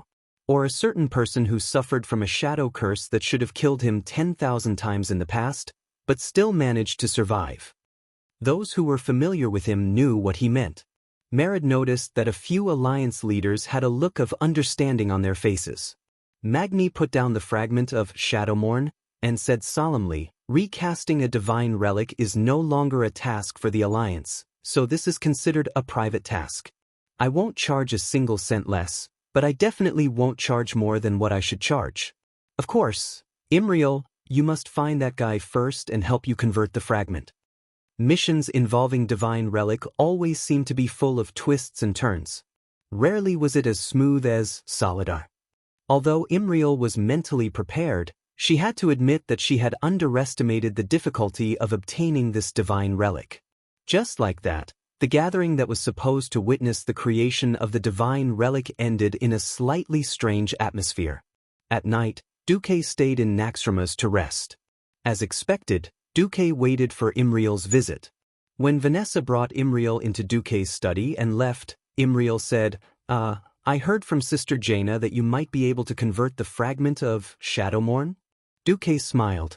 It was no secret among the old leaders of the Alliance that he was a shadow priest. If it was purifying the fragments of the divine relic, Tyrion and the others could do it too. But when it came to converting, only he could do it. Not maybe, but definitely. However, it was a rare opportunity to extort money. If Duque did not take advantage of it, he would not be able to face himself. Duque raised his hand, and a golden pool of high-purity holy water appeared beside him. He raised his hand again, and another pool full of shadow energy appeared. He put his hands together, and a modified Tai Chi diagram appeared. Yin-Yang Fish. This great Tao, where light and shadow blended together in harmony and unity, would make one feel that it was high-end and grand just by looking at it. Imriel was in awe. At this moment, she had completely forgotten about Merritt's warning that Duque might have deliberately tempted her to take the divine artifact axe. Can you really do it? Yes, but it will take a lot of effort. I will have to overdraft a lot of divinity. Duque deliberately raised the price. Can I really afford it? Imriel foolishly took the bait. For a moment, Duque really felt a sense of guilt, as if he was instilling the Edo 48 punch into a lowly who believed in Santa Claus. But when he thought of his own little wish, Duque suddenly felt confident. No. The Alliance needed Drenii. Although I am a demigod, I am also the commander of the Alliance. I'm more than happy to increase the Alliance's strength. But I have a small request. Duque tried his best to calm his voice so that he did not seem so strange. Request? Imriel gulped. Behind her, the little tail wriggled uneasily. It's really just a small request. Duque deliberated for a moment. Actually, I don't know why, But I've always been interested in your tail. Imriel's face instantly turned red. The tail is a special existence to the Drenii. It has a very, very special meaning. Can I say it? I don't want to say it. I want to touch your tail, can I? Touch it until I'm satisfied. Duque's request made Imriel want to vomit blood on the spot. Difficult. This was really difficult. Her tail was very sensitive. But she wanted Duque to put in so much effort to modify a divine artifact. It would be unreasonable not to pay a price. The temptation of a divine artifact was too great. Unknowingly, she remembered the scene when she beat up the Blood Queen in her enhanced state. That valiant Imriel, just thinking about it made her feel cool. Finally, Imriel gave in. Really, you can only touch my tail. Swear. You can't do other strange things. I swear. Duque made a solemn vow as if he was eating lettuce. Imriel squirmed, found a seat by the window, and brought a chair over to sit down. She was thinking that as long as she did not look at Duque, perhaps it would not be so awkward. Looking at the ice-crowned glacier might help her calm down. Seeing that Imriel was ready, Duque finally reached out his evil claws. A high-pitched, sensitive moan startled Duque. Did I use too much force? No. This is actually my problem. Imriel resisted the strange feeling from her tail. Unknowingly, her hands were clasped tightly on the chair. She tried to focus her mind on the snow-capped mountain. However, it seemed that because she was not looking, her senses became sharper. Frankly speaking, Duque did not use too much force. At first, the light touch, like a feather brushing past, made Imriel's nerves extremely sensitive. From light to heavy, Duque simply stroked Imriel's tail like he was stroking a cat. However, the shame towards Imriel turned into a strange flow of heat in just 2 to 3 minutes, rising from the deepest part of her heart, and then converging to a place that made her extremely ashamed. Suddenly, the hoof realized that the seemingly unchanging iceberg in the distance had overlapped with her situation. Spring had come. The ice and snow melted. Drop by drop, the ice water converged into a stream. At first, all the water still gathered in the hidden cave. However, as the snow accumulated more and more, it would eventually break through everything. Accompanied by a loud noise, the water broke through the dam and poured down violently. Duque was dumbfounded. Just a moment ago, he thought that a living tail was quite cute. Before his transmigration, although he did not like his cat very much, he still often stroked its tail. After his transmigration, he secretly kept this long-lost habit. Just when Duque was having fun stroking and stroking, Imriel suddenly let out a high-pitched scream, and then collapsed on the chair with her whole body flushed. What the hell was this? The worst thing was, right at that moment, the door of the study suddenly opened, and Kalia and Queen Sylvie came together. Duque was dumbfounded, and after a long time, he said in despair, "If I said that I was just playing with her tail, and I did not touch anywhere else, would you believe me?" Chapter 1737. Kalia and Servanas were also dumbfounded. What was supposed to be a night raid had turned into a scene of catching an adulterer. To catch an adulterer, one had to be monogamous in the truest sense of the word. A great man in Du's previous life had said that a small notebook was a guarantee of property, not a guarantee of feelings. After arriving at Azeroth, Du quickly let go of himself. Duque had started a harem 20 years ago, and they all voluntarily threw themselves at him like moths to a flame. She was clearly the one who liked to add one. What right did she have to stop Duque from messing around? Moreover, Duque really wasn't pushing Hoof down. Although it looked no different from pushing her, Hoof's whole body was limp, as if she had already turned into a pool of spring mud. Every corner of her body had been drained of energy because of the extreme excitement just now, and now she didn't even want to move a finger. She had the despair of being caught. She wanted to struggle, wanted to argue, but her mouth was wide open. She could only gasp for air, unable to say a word. There was no need to mention how vexing that feeling of shyness was. Her clothes were all intact, but she had the illusion that she had been completely seen and touched. At this moment, Duque was still holding onto her tail and forgot to let go. Her little tail seemed to be struggling to escape from the devil's grasp. It suddenly jumped a few times, and Duque subconsciously tightened his grip. "Oh no! I'm so sensitive!" Hoof cried loudly again. This time, Duque was so scared that he let go. Duque didn't know how to explain it all. No matter how he explained it now, it would just be a cover-up. So awkward. Time to go. Duque gritted his teeth and stood up. I suddenly remembered that I still have a batch of urgent documents to read. I'll go back to Karazhan first. With that, Duque raised his hand and opened a portal, wanting to escape. Suddenly, there was a murderous aura. Duque was just about to move, but it was already too late. Queen Sylvanas wrapped around him like a water snake. Tonight, Queen Sylvanas was not her usual self. She was wearing a thick cloak, and as soon as she pressed against Duque's back, Duque knew why.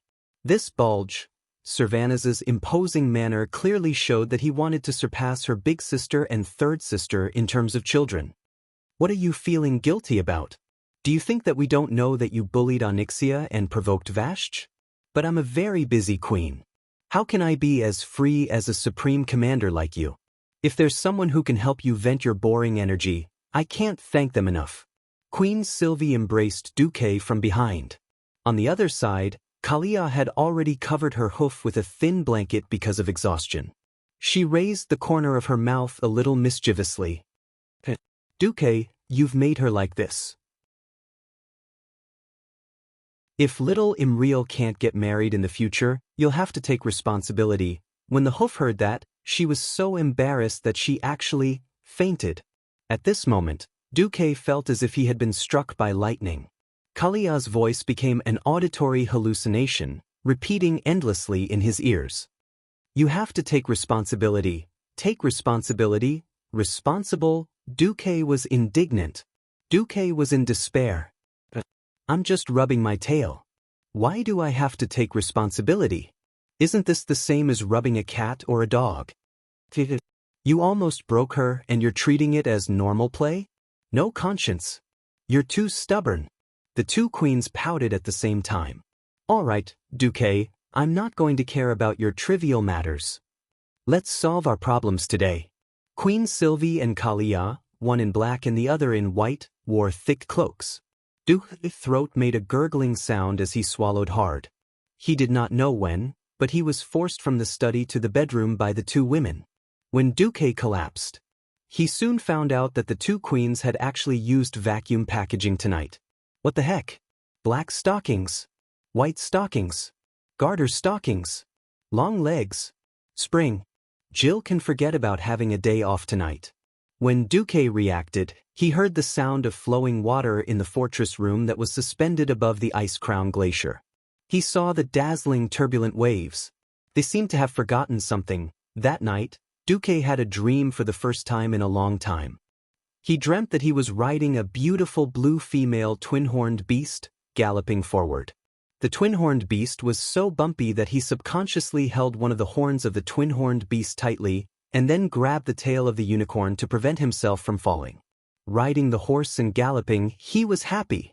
If life was like this, he could die without regrets. When he woke up the next day, their eyes met. Ah! An exaggerated scream came from Duque's room. Duque's face turned pale. Oh my God! What did I do? Wait, I need some time alone. One of her hooves was so shy that she wanted to die. She directly covered her head with the blanket and put on a funny posture of an ostrich burying its head in the sand. Her little tail wagged. It was unknown whether she was smug or shy, or both. Evil thoughts grew in him. Anyway, he was going to be the scapegoat. In for a penny, in for a pound. He directly told the hooves what a backstab was. The divine sword was unsheathed. $9.99 phantom stab combo. Then, Du showed mercy and said that Imriel was actually a holy knight with strong attack power. So, for the advancement of the Alliance and for the harmony of the various races in the Alliance, he decided to fast for 3 hours. He decided to fast and bathe for 3 hours. He summoned Alonce's Fail and borrowed Nar. Finally, he cast the spell for 49 minutes. Finally, all the shards of Shadowmourne were converted to holy attributes. Since the nature of the weapon had changed, it was much easier to reforge it. The ferocious skull on the top of the original axe was removed. Under the skillful hands of the divine craftsman, Magni, it was replaced with a Nara relief, which served as a foil to Imriel's identity as a Draenei holy knight. On the 1st of June, year 26 of the Dark Portal, one of the 5 major races in the Alliance, the leader of the Draenei tribe, Imriel, obtained a divine double-handed axe that belonged solely to her. Looking at the light axe that was glowing with holy light, Imriel tried to trigger the special effect. The original version extracted the enemy's soul, but now it absorbed the enemy's shadow energy and converted it into holy energy. When the charging was complete, it would form a strengthened version of God's wrath. It would spread out like a flame, burning all evil into ashes. The attack power of this divine artifact axe was comparable to that of the Ashbringer, but its ability to harm others for its own benefit and to target evil creatures made its endurance even higher. It was not an exaggeration to say that it was definitely one of the best holy divine weapons. Imriel, with her petite body, was holding such a huge axe.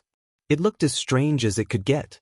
After Magni reforged the divine artifact for her, she went to Duke as soon as possible. So, the name Shadow Sorrow doesn't match an axe at all. Duque, can you give me a better name? Duque pondered for a moment. Since it came from Icecrown Fortress, it is a new divine weapon that was born after Frostmourne was destroyed. To differentiate it, why don't we call it Flame Joy? Chapter 1738. Happy Flames? What a strange name. Hoof's tail swayed left and right as if she was in a dilemma. What? You don't like it? Duque smiled but did not say anything. This name was actually the pen name of an author before he'd transmigrated. This guy's novels were good, but they were too slow. Anyway, this guy had this thought when he'd chosen this pen name. Duque might as well put him on stage as a small souvenir. On the other side, Hoof seemed to be trying to please Duque, but she still nodded. Then I'll use this name. Happy Flames. It felt like it matched my personality quite well. Even though I can accept those heavy things and know that sacrifices are inevitable in battle, I'm still willing to be a little more optimistic. I'm already very happy just looking at you. Duque spoke the truth. Looking at such a straightforward girl, he felt much more at ease. Keeping an eye on the Alliance's general situation every day, reading mountains and oceans of official documents, and balancing the interests of different nations and races as much as possible to resolve disputes. He was already tired enough. It was also a very good psychological relief to have this happy person. Seeing that no one was paying attention to her, Hoof's face and neck instantly turned red, and her little tail swayed a lot more. She was clearly nervous. Well, Duke, my tail hurt a little last time. Can you take a look at it tonight? As she spoke, her face had already turned red from her neck to the top of her breasts. Well, I have an appointment with Gerben tonight to check on the latest weapon research. I might have to stay up all night. Duque deliberately said that he was not free. Almost at the same time, Duque saw Hoof's tail droop like rice under the scorching sun. Does that so? Next time. As the leader of the Draenei, Hoof was also quite busy. Especially since the Draenei had only been in Azeroth for less than a year, there were too many construction projects and settlement issues that she had to follow up on. Suddenly, she thought of something. After the war, Professor Willen asked me to come here more often. He said that it would be of great help to the revival of the Draenei race. Although I don't quite understand why, I think I'll have the opportunity to come and find you often. Duque felt a sense of despair on the spot. You're so dumb and adorable to this extent. Hoof, you're really amazing. The Draenei wanted to build their main city, Exodar, because they lacked manpower, money, and resources. Other than crying for supplies, what else could he be here for? Damn it, you've been sold off by your own mentor, yet you're still helping him count the money. At this moment, Duque was absolutely sure that Willen, that cunning old fox, had calculated this point. He sold the Hoof to him, knowing that he wouldn't mistreat the Hoof. Duque immediately changed his mind.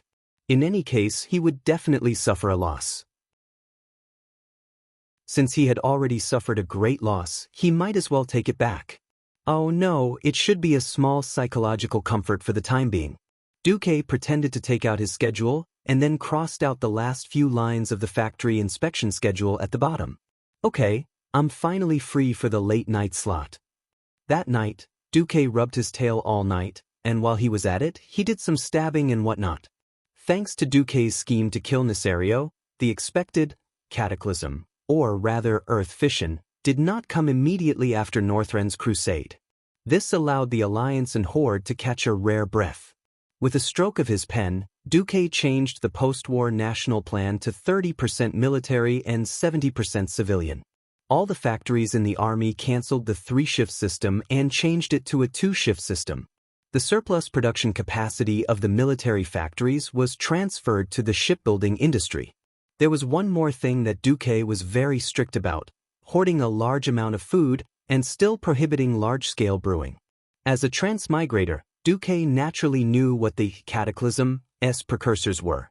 Therefore, according to his memories from before he transmigrated, Duque planned to migrate the population of the areas that were very likely to be destroyed and set up a large number of magic cannons in the major cities. Strictly speaking, the cataclysm was caused by the 4 major elements working together. Duque, who had always been good at planning ahead, first cut off the orders for tanks and flying warships. Conventional cannons that used TNT explosives were not good for any of the 4 major elements. At this point in time, Pharaoh was destined to enter the peak of his life. Therefore, Duque stepped up the construction of the magic net, as well as the training of beginner mages. It would take more than 10 years to nurture a radiant moon mage.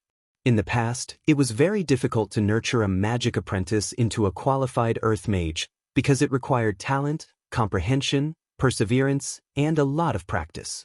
Now that the magic net existed, the requirements in this regard were greatly reduced. As long as one had a bit of magic talent and could sense the elements, Duque could use the magic net to help them master basic magic in the shortest time possible. This kind of simplification was almost as brainless as the legendary one-button casting. This caused a large number of traditional mages to call this retrogression and degeneration. But it was undeniable that the number of registered official mages in the Alliance had directly exceeded 50,000. This was a very exaggerated number. After all, before the first year of the Dark Portal, the entire Dalagen only had 4 official mages. Everything was like this. Only by increasing the base number could there be more room to choose the elites. Another thing that made the Alliance's soldiers feel more at ease was that the 4 Guardians of Alcavan had brought their own underlings and were stationed in several major cities of the Alliance as guardians. Iron Furnace had gained the favor of Rock Guardian Alcavan. New Silvery Moon was overseen by the Storm Warden Amaran. Originally, Flame Guardian Coralon and Ice Guardian Turawan were willing to follow Duque to Karazhan. Duque thought about it again and convinced the 2 Guardians to let Turawan go to Theramore and let Coralon guard Stormwind City. In addition, after some communication with Oder and the other Guardians, Freya was a guest in Darnassus as a nature consultant. Mimiron, on the other hand, built a new workshop in Lordaeron to develop new military equipment. Hodor went to Exodar. Duque did not hesitate to let all the large cities in the Alliance with a population of more than 200,000 people have at least one demigod guarding them for a long time. It could be said that in this rare period of free time, although Duque had adjusted the Alliance's economy to be mainly civilian, in reality, this was another kind of armed to the teeth. Interestingly, Duque waited for a long time, but the cataclysm did not come. Instead, the birth of his 2 children finally came. Yes, Aurelia and Sasha pestered Duque, asking Duque to input magical energy. Duque could not stand it and shamefully gave in. Chapter 1739. The Dark Portal, 30th of September, Stormwind City, Duke Marcus Mansion. This test? I didn't make it through after all. Grieving, Duque gently took off the last piece of clothing on someone else's wife with his hands trembling with despair. That bright and clean body, that pink and tender skin, just like that. Duque, have you changed your diaper? Aurelia's shout came from next door. "I've changed it." Duque responded in despair, then looked at his 3-month-old daughter, Enilis Marcus, who would giggle at him. Duque had lived 2 lives, but he had never felt the loss of his moral integrity as he did now. He raised his head, his face 45 degrees to the sky, and a drop of true crocodile tear finally fell from the corner of his eye. With the most touching magnetic voice, he called out to his compatriots on Earth far away. "Alas, young people, don't think that there will always be a free lunch. If you get on the bus and don't jump out of it for a moment, then you'll have to pay for it." This was definitely Duque's most profound experience. Since his transmigration, Duque had always felt that Azeroth had been good to him. Although he died at the beginning, he could be resurrected. Then he sent girls, system elves, and Duque ascended to godhood. It stood to reason that Duque should not be dissatisfied. After so much time had passed, Duque felt that he seemed to have been tricked. If he had shot the girls of Azeroth and then ran away, maybe the will of Azeroth really could not do anything to him. But with a child, everything was different. In a real sense, he was connected with the fate of this planet. Alas, for this bit of sugar, he had to swallow artillery shells and fight the Burning Legion on behalf of Azeroth. It was really tiring. "Big sister, didn't we agree not to change Duque's diaper?" Servanas' voice came from outside the door. "It's just a test." The door opened, and a group of brides in white wedding dresses barged in. They surrounded Duque, who was holding a cotton diaper, with the ferocious momentum of a crowd that wanted to know the truth. That's right. In the end, Duque was unable to dodge this attack. Although Duque knew that this day would come sooner or later, he still sighed when it really came. Sometimes, Duque even maliciously speculated that if Nesario did not die, and directly let the cataclysm take advantage of the wrath of the Lich King to attack him, would he have the chance to continue to escape from reality and avoid the forced marriage? If the villains didn't cause trouble, Duque would have no excuse. Most importantly, Duque accidentally killed someone. As if they were stimulated by Arthas's complete fall, whether it was Kalia or Servanas, after that day, they often came together to find Duque. Duque often couldn't control himself and ended up losing his life. It seemed like it happened at the same time.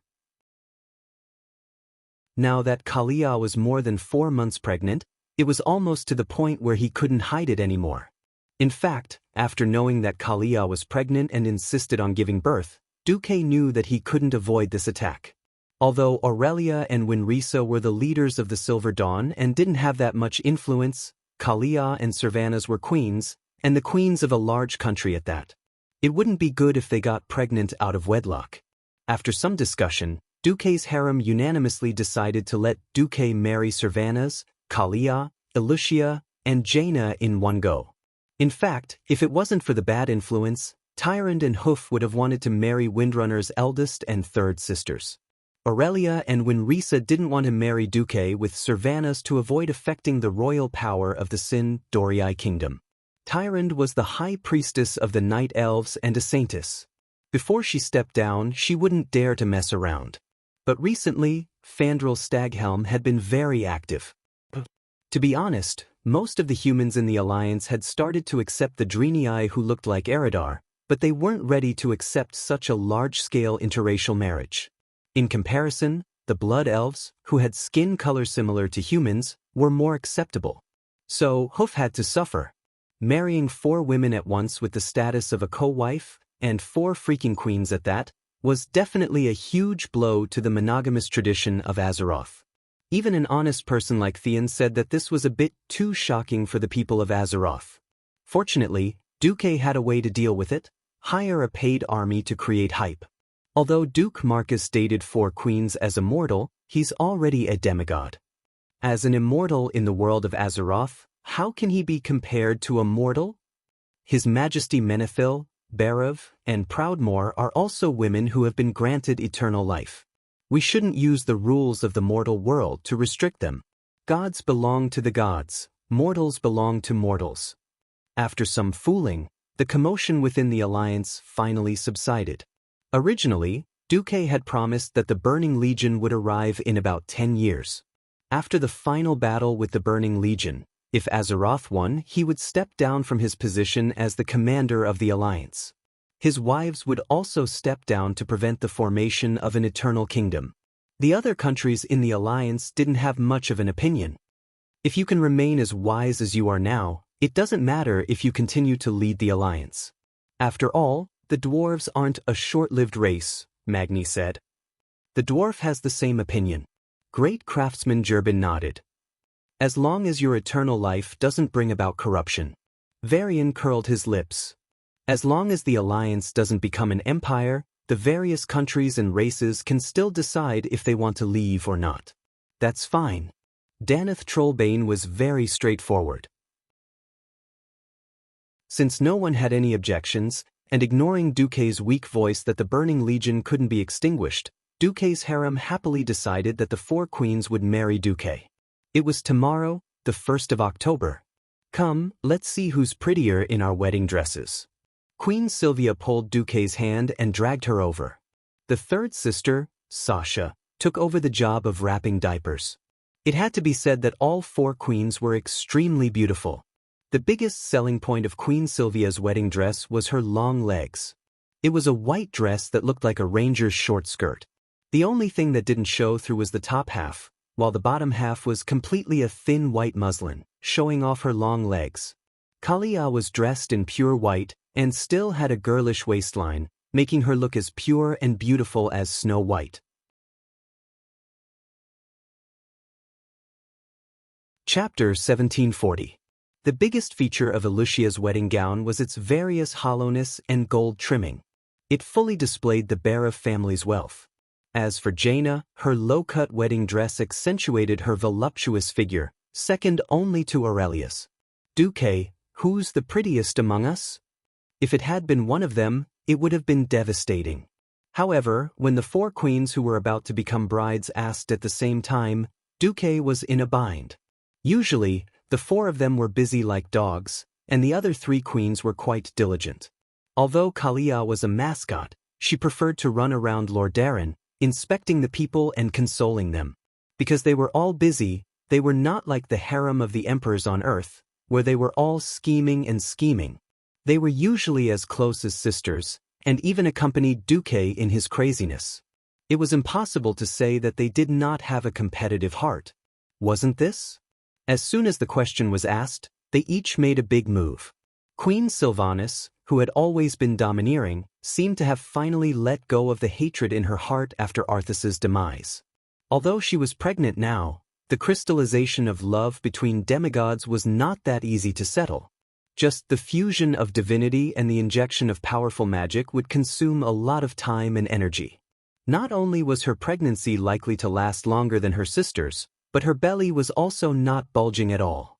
Without the shocking aura of wanting to kill people all day, Queen Sylvanas exuded the unique allure of a wife.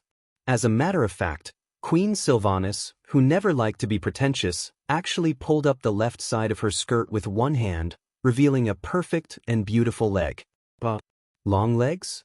Beside her, Elucia knew that her body proportion could not compete with Queen Sylvanas, and actually shyly turned sideways. Her beautiful back, which was partly hidden by the hollowed-out wedding dress, showed the perfect curve of her butt. Seeing this, Duque's cock moved. Of course, the more exciting thing was yet to come. Without Aurelia, Jaina's Theramore peak was still quite fierce. With a slight bend, under the effect of gravity, the violent beauty of the mass easily blinded Duque's eyes. Everyone was clearly immortal, so why could Jaina still grow and approach Aurelia's level? Among the 4 women, Kalia's figure was the slimmest. Everyone was wondering what kind of sexy pose she would put on. In the end, Kalia didn't pose at all. She just held a bunch of pure white lilies, slightly tilted her head, and revealed a pure and beautiful smile. Oh my God! No matter how many years had passed, Duque would never get tired of looking at that pure beauty that seemed to have solidified for eternity.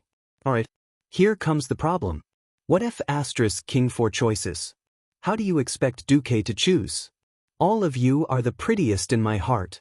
Duque decisively chose to muddle through. You have to choose one.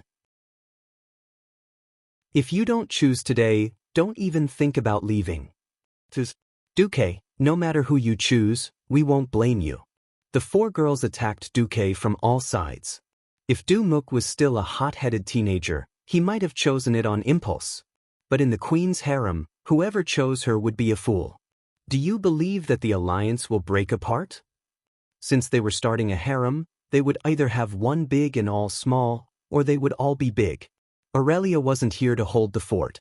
If Duque still dared to give them a high ground, he would be courting death. He couldn't choose. He definitely couldn't choose. Even if he had to endure the 10 great tortures of the Qing dynasty, he couldn't choose.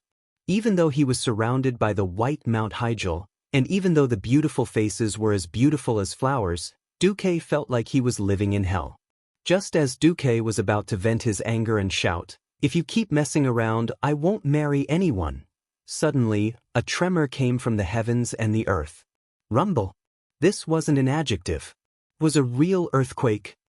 Rumble. Another sound rang out. This time, all the women reacted. The two mothers reacted the fastest. Aurelia put Nihilus in a slanted bag, while Sasha hugged Duque's other daughter, Atlanta. They hurried over to meet everyone. Queen Sylvanas was also very fast. She quickly took off her wedding dress and put on her ranger outfit in a few seconds. The other three women also changed their clothes in a hurry. Rumble. Continuous tremors came. Duque opened the window and looked out. He saw that there were small cracks on the outer walls of many houses. F***CK. It can't be? Even though Duque had waited for this day for a long time, he didn't expect that this day would come when he was about to get married. Duque, can you feel it? As a demigod of wind, at least half of Queen Sylvanas' mind was maintaining the elemental realm, so she was the most sensitive. She clearly felt that the entire wind elemental realm was restless. I heard Ikir's voice. He's issuing a declaration of challenge to the entire Azeroth. Vashj, who was dressed in a maid's outfit, entered the room and said in a deep voice, "The water elemental realm is a little different." As a demigod directly under Azeroth, Vashj, who was in charge of Lordamir Lake, was also well aware of the unusual movements in the water elemental realm. Originally, the black dragons were all of the earth attribute. Unfortunately, Onyxia was a different species. She played with fire. She also came, but she smiled bitterly and shook her head. "I can't feel anything." Instead, Duque could feel that his old friend who couldn't hold back his temper in the land of fire let out a deafening roar in that world of fire. "Duque, Marcus, that was a declaration of war." Duque tilted his head slightly. Wind Elemental Lord Al-Ikir and Fire Elemental Lord Ragnaros were expected opponents who would come to cause trouble sooner or later. Duque had a doubt. Who gave them the courage to cause trouble when Nisario's grave was already 3 feet high? However, he still had to do what he had to do. In the Holy Light Cathedral of Stormwind City, in a very secret basement, an old man in a white robe led a group of black-robed believers to carry out some kind of evil ritual that was the complete opposite of the holy light. The old man raised his hands high and shouted in a passionate voice, "It's here! The long-awaited trial of Twilight is here. Azeroth will return to the rule of the great ancient god. All the creation of the usurper will be destroyed. Only the truly devout can live on after the day of judgment. Only the faceless, the Twilight Dragon, the Eternal Dragon, the elemental creatures, these selected creatures, as well as the most devout Twilight believers, can share the glory of the ancient gods in this new world shrouded in shadows." When the fanatical atmosphere was about to sweep the entire basement, suddenly, 2 sharp daggers silently stabbed into the back of the old man in a white robe.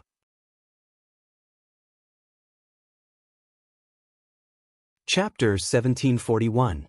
Time seemed to have frozen. At that moment, all the black-robed believers were stunned.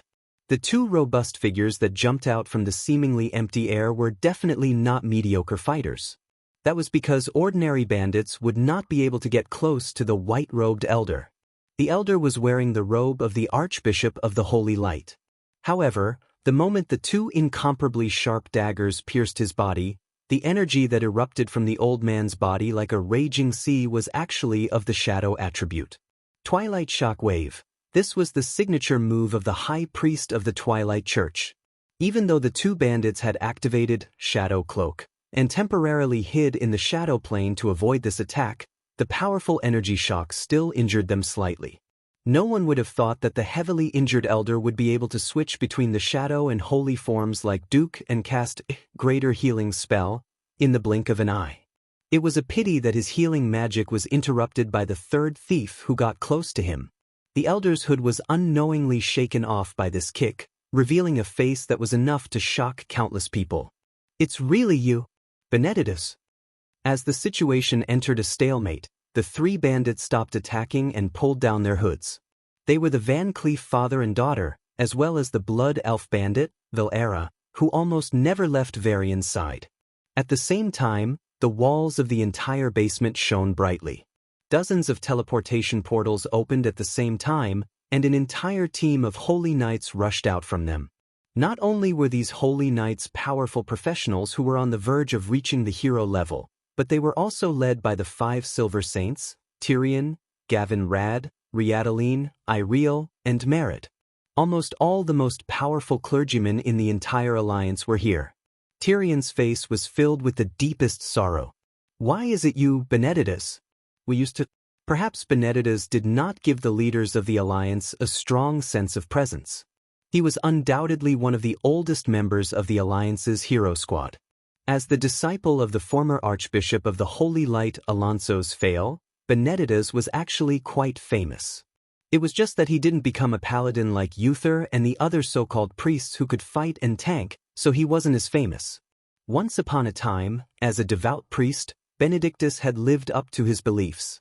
In this life, during the darkest times of the Stormwind during the first and second battle of the Dark Portal, he had pacified the wandering citizens and calmed the panic in their hearts. It could be said that Duque and Anduin were able to quickly assemble a battle-ready army thanks to Benedictus. The people praised him as the incarnation of holy light, and he was the faith of countless people. Together with Duque, Anduin, and Turalian, he held up the sky of hope for the people of Stormwind at that time. After the end of World War II, Archbishop Fail passed away, Duque and Karazhan went missing, and King Lang Rin was assassinated. With his devout faith, he continued to give hope and courage to countless people of Stormwind and watched over Varian's growth. After Varian grew up, he relied on Benedictus as one of his most trusted advisors and life mentors. He would seek Benedictus' advice on many important matters. At the same time, although Benedictus' reputation among the people grew, he gradually kept a low profile and began to participate less and less in the political affairs of Stormwind. After Duque returned, he was transferred to the hero squad. However, if Duque hadn't mentioned it, no one would have noticed that Benedictus had shadow force in his body. This elder, who had risen to the position of Archbishop of Stormwind with his seniority, had always claimed that he was only a pure priest of the Holy Church. Duque's seemingly unintentional teasing, "Oh, Benedictus, you've also practiced shadow force," attracted the attention of MI7 in Stormwind. Recently, there had been a dark force in Stormwind that was promoting the end of the world, and its leader was a powerful Twilight priest. When the leader of MI7, Matthias Shore, asked Duque about it, Duque sold Benedictus out. Hence, the scene of a group of kidney knights surrounding the Twilight believers. The crowd parted, and Varian, who was holding the divine double-edged blade, arrived at the scene of confrontation with Brawl Bearskin. Varian ignored the shivering believers and looked directly at Benedictus, who was seriously injured on the altar. "Tell me, Benedictus, when did you fall?" Benedictus' face turned pale. He knew that he might not be able to escape this time. If it were Varian and the other two, they might be able to break out of the encirclement by sacrificing some believers. Since the Van Cleef father and daughter were here, it meant that the operation had been approved by Duque. Moreover, apart from Duque, there was no one else who could mobilize such a powerful lineup of kidney knights. He turned his head and looked at the dark dome of the basement. There were several elemental auras in that direction that were so strong that anyone with a little elemental sensitivity could sense them. Benedictus did not answer the question. "Duke Marcus, you're really good at scheming. You knew it from the start, and yet you let me work for nothing for so many years?" The Archbishop of Twilight Light was right. Duque was just that shameless. Who asked the Alliance Hero Squad to have a hard time finding a priest back then. Now that Kalia and Sally Whitemane had grown up, and there was also Fail, the elemental emissary, Benedictus dared to jump out, and so did Duque. Of course, with Benedictus's level, there was no need for Duque or those demigods to do anything. In the basement, Varian was furious. Answer me. Answer? Why should I answer? Doesn't Duke Marcus still know how to use shadow energy?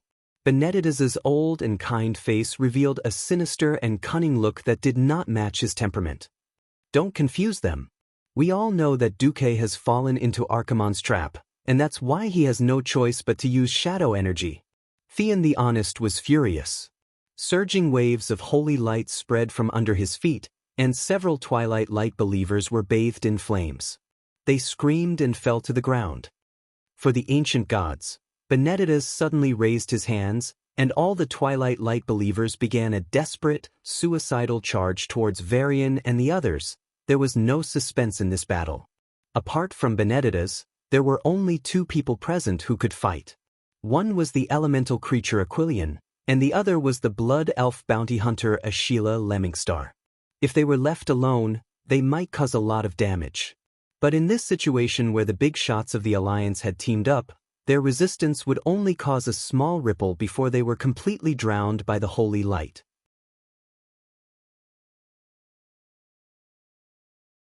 Chapter 1742. Throughout the history of the Alliance and the Horde in Azeroth, many major losses were caused by traitors. As the saying went, the strongest fortress was often the easiest to break through from within. The original version of the Gate of Heaven's Wrath was like this, and the Twilight Hammer in the Cataclysm was also like this. With Dumuk, a transmigrator, traitors were like ants in a cage. If they dared to jump around, they would be drowned in a pig's cage at any time. Considering that Benedictus was one of the most popular bishops of the Holy Light after Alonso's fail, William couldn't bear to reveal all of his secrets to the public. An hour later, Stormwind officially announced that Archbishop Benedictus had been ambushed during the battle with the ancient god Yogg-Saron. After his mind was eroded, he joined the Twilight Hammer, a subordinate organization of the ancient god. When he came to his senses, he was besieged by the Twilight believers and died in battle. When people learned that even guardians like Torim and Freya had been brainwashed in that battle, they suddenly felt that Benedictus's fall could be accepted. People felt sad and regretful, and thousands of people even spontaneously organized to pray for Benedictus's death. This was also a way to protect the reputation of Stormwind, the Church of Holy Light, and even Benedictus himself. The Northern Expedition Coalition Army had already given the song Bleak to the evil Yogg-Saron, so naturally, there was a silly dragon who took the blame. Regardless of whether the Twilight believers believed it or not, the Alliance believed it. Even Duque was surprised by this outcome. The wedding was supposed to be held tomorrow, but the invasion of the elemental creatures was imminent. This wedding was destined to be cancelled. Goddamn Elemental Lord. You're out of cure, right? Let's settle our old and new grudges. Queen Sylvanas was the most emotional. She had finally let go of her hatred and was ready to settle down as a wife, but Queen Sylvanas lost her temper, and no one could stop her. Son? Yeah, she had temporarily sealed her god. Be good, baby. When your mom overturns Althikir, I'll give him to you after I purify his elements. Servana's words made Duque pray for Althikir in his heart. If Queen Syriana really gave birth to a child after defeating Al-Akir and obtaining the complete share of the wind element, the child would probably be the strongest windrunner in history. The queens had agreed with Duque that their firstborn children would all follow their mother's surname in order to inherit the throne. If he had another child, it would be like Aurelia and Sasha's daughter, who would take Duque's surname as Marcus. The four queens were so angry that they gritted their teeth. At the same time, they were secretly glad that the ancient gods did not cause trouble on the 1st of October. Otherwise, it would have turned into a bloody wedding. That would have been a lifetime of regret. One must know that their entire life, if nothing unexpected happens, would be infinite. At the same time that the wedding was cancelled, the entire alliance entered a state of alert. As an ally of the alliance, the Horde also received the notification. The tribe was a pain in the ass. The Horde's recent situation was still quite bad. It was very likely that the cataclysm was coming, causing the elements to be in disorder and the weather to be abnormal. The Horde's food shortage was still very big this year. In the Battle of Northrend at the beginning of the year, the Horde lost 200,000 young adults, which to some extent alleviated the pressure of food shortage. However, the young adults were the main fighting force and labor force. After all, it was a very sad thing to lose them. If it was possible, Sal would rather it be the 200,000 people over 50 who died. After 50 years of age, the Beastmen's fighting power would decline sharply, and they would basically become the burden of the tribe. According to tradition, this part of the Beastmen would be abandoned by the tribe. Perhaps they would fight day after day on the front lines of hunting dangerous creatures to prove themselves, or perhaps they would die silently in the process. However, after the influx of ideas from the Alliance, the tribe gradually changed. The old people, or the Beastmen who were about to step into the age of the elderly, started to question why the Alliance could provide for the elderly, but not the Horde. The Alliance had a perfect retirement system. The retired veterans would first receive a retirement compensation that was enough for them to build a small house with a garden in their hometown. In addition, they could also enjoy a generous monthly allowance for up to 36 months. Then, the government of the place where the veterans were registered had the obligation to provide re-employment training. From simple town patrols to training in all kinds of professional skills. As long as they were willing, the local factories had to give priority to hiring retired veterans as workers. If they wanted to do business, they could also get a warehouse for train carriages at a discounted price, or buy old warships or transport ships that the Alliance had retired at the lowest price. Many veterans did not lack courage. It was these veterans who drove old warships and transport ships to support the campaign against the Lich King. During the war, retired veterans contributed in this way. Once they entered peaceful times, they would also enjoy the most preferential tax rates and various tax rebates. Duque had used a policy that surpassed the times and was closely integrated with the war to revitalize the entire alliance. People always sought benefits. Seeing this, the old Beastmen also asked Sal to implement a similar policy.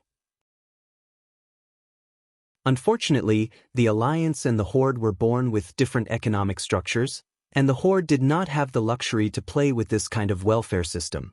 In recent months, there had been no foreign war to divert the attention of the Horde, and internal conflicts could be said to have escalated again. The traditional Beastmen from Draenor Nagrand once again advocated expansion, and this gave Sal a headache. Those crude and ignorant traditional Beastmen did not know that with the current power ratio of the Alliance Horde, once a war broke out, it was likely that the Horde would be completely erased from the map of Azeroth within a few months, but Sal did not have the time to care about those traditionalists. Because people from the Ring of Earth had come. The Ring of Earth was a shaman organization in the world of Azeroth. Contrary to what some people thought, the Ring of Earth was not established to fight the Twilight Hammer, especially those conflicts that had recently escalated. The purpose of the organization was actually to suppress the elemental spirits. These elemental spirits contained chaos and destruction in their nature, but they also had rational and intelligent behavior. The Tauren had their own shaman race a long time ago, but the Ring of Earth itself was indeed established recently. Outsiders only noticed the existence of the Ring of Earth about 150 years ago. The original shamans who created the Ring of Earth believed that someone had to prevent the destruction caused by the elemental spirit's anger. Otherwise, the entire plane would be in great danger. Therefore, after countless meetings and agreements, they formed the Ring of Earth of today.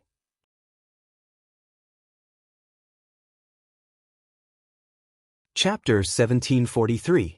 In the past years, the organization, although originally composed only of Tauren, began to accept orcs, and the proportion continued to increase. The two races each accounted for half of it. Although the members of the Ring of the Earth were not particularly active in the past years, the third battle of the Dark Portal, because of the Archimonde invasion, weakened the barrier of the world of Azeroth, and the activities of the elementals continued to increase. In fact, the Ring of the Earth had never been as important as it was now. The members of the organization worked hard to calm the elementals down to ensure that they would not cause more trouble for Azeroth. Today, the Ring of the Earth brought a very serious alert. The elementals were likely to invade Azeroth and launch attacks on all large intelligent lifeforms. This was not an alarmist, because recently there had been constant reports from patrols that fire elementals, which had never appeared in Duroder, wandered aimlessly from time to time. They attacked livestock in villages as well as travelers passing by.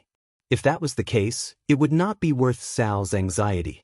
Wajin found Sal and said nervously, "There is something you'd better see for yourself. It's not far, just inside Orgrimmar." Under Wajin's lead, Sal led Varrock and a few guards to sneak into the dark alley area. "Great Chief here." The one who waved to Sal was one of the few orc thieves in the tribe. Sal recognized him. He was Goddard, who usually worked as a thief trainer in Orgrimmar.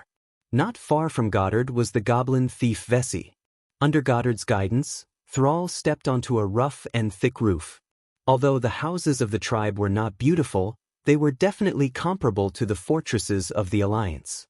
A group of people walked on top of a wooden house, and at most, they could hear the creaking sounds. In the natural valley of the dark alley area, the wind that poured into the valley always blew all kinds of sounds from the wooden houses. Vessi pointed downwards. It was not difficult. Sal noticed a troll in a strange dark blue robe, who was giving a speech in a corner of the alley. Dozens of orcs, trolls, and even the rarely seen forgotten ones were surrounding the troll and listening. "The earth is angry. The supreme ancient god will give the most resolute response to the provocation of mortals. The fire elementals hovering outside Orgrimmar are the best sign." One of the residents of Orgrimmar shouted, "I don't want to die." "Doomsayer, what do you tell us?" The one called the Doomsayer spoke in a low and bewitching voice. "People of Orgrimmar, listen carefully. We have been deceived for too long. I demand that you open your eyes and see the truth." At this point, he raised his arms high. "Brothers and sisters, the end of the world was coming. Azeroth will no longer exist." Following his shout, a faint flame rose from his arms. The surrounding residents were shocked and subconsciously took 2 steps back. However, they realized that the flame did not cause any damage to the Doomsayer. The flames seemed to have become a part of his body. After all, even mages couldn't really let the flames flow on their skin, but this person could. The Doomsday Prophet's voice grew more agitated. "The flames will devour this world. The storm would sweep away all hope. In the end, the elements will rule everything." One of the orcs mustered up his courage and asked, "Why should we believe you?" The Doomsayer pointed a finger with sharp nails at the orc, a fanatical expression on his face. "Soon, you will see the sign I spoke of. When that time comes, do not despair, people of Orgrimmar. Join us and learn the truth." He raised his hands again. "Abandon a life full of war and hard labor, be reborn in the elements, and take your rightful place in the new world." When the guy below said this, Varrock could not help but say, "Great Chief, I will go arrest and hang this guy." "Great Chief, do it. We have already found many of them. If we let them do as they please, Orgrimmar will fall into panic," Goddard said in a low voice. Thrall waved his hand and stopped his most loyal companions and subordinates. "First, monitor and find all the Doomsayers." "Yes, sir," Thrall's subordinates said in unison. Thrall returned to the Wisdom Valley, looking a little lonely. He looked at Wajin beside him and suddenly said, "There are many of these people in the Alliance, right?" "Many. But it's useless," Wajin pointed out. Thrall's body trembled. He felt a deep sense of powerlessness and guilt. Whether it was a country or an organization, the more turbulent it was, the easier it was for evil people to come out and stir up trouble. The damn Doomsayers could be so popular in the Horde, which had a lot to do with the poor economic situation of the Horde. People living in the abyss of suffering would naturally change. "Am I a bad chief?" Sal seemed to ask Woking without thinking. "There is no such thing," Wajin said firmly. He felt a bad sign and immediately realized that he had to nip Thrall's bad idea in the bud. Great Chief, no, Thrall. No one is more suitable to be the chief than you. This is not just my idea. You can ask most of the people in the Horde, they all love you. The current situation of the Horde is not your fault. Then tell me, why is the gap between the Alliance and the Horde getting wider and wider? Thrall looked at the dark sky blankly. Wajin wanted to lie, but he realized that even if it was a white lie, it would not have any effect on the wise and rational chief. He was discouraged. That's the leader of the Alliance, Duke Marcus? That's too much. If it was anyone else, they probably wouldn't be able to achieve such results. Really? It's not that I'm not good, it's that Duke is better. Thrall's mouth was full of bitterness, but more of a sense of loss, for himself and the future of the Horde. Wajin was right. There were also many Twilight believers within the Alliance. They avoided the main cities of the Alliance and gave speeches in various towns and villages. There were many people who listened, and some even smiled at them. But there was always an inexplicable meaning in every smile. It was not malicious, but people always felt like they were looking at a group of worthless dead people. Most of the Twilight believers shuddered inexplicably. The natural fanaticism and excitement in them quickly cooled down under the gaze. They suddenly had an intuition that they might not be able to easily stir up chaos and recruit believers in the Alliance.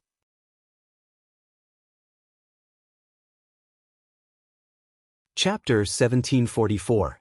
In the Duke's mansion in Stormwind City, Duke had used close to 100 magic mirrors to turn his mansion's main hall into a control center that was even more powerful than the Alliance's headquarters.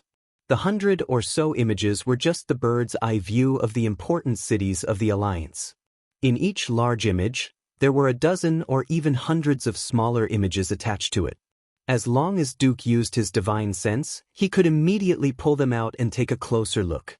In fact, in Karazhan, which was connected to the Weave, Karthika was currently commanding 7 or 8 radiant moons and close to 100 morning rank Einherjars to monitor the situation of the Twilight believers.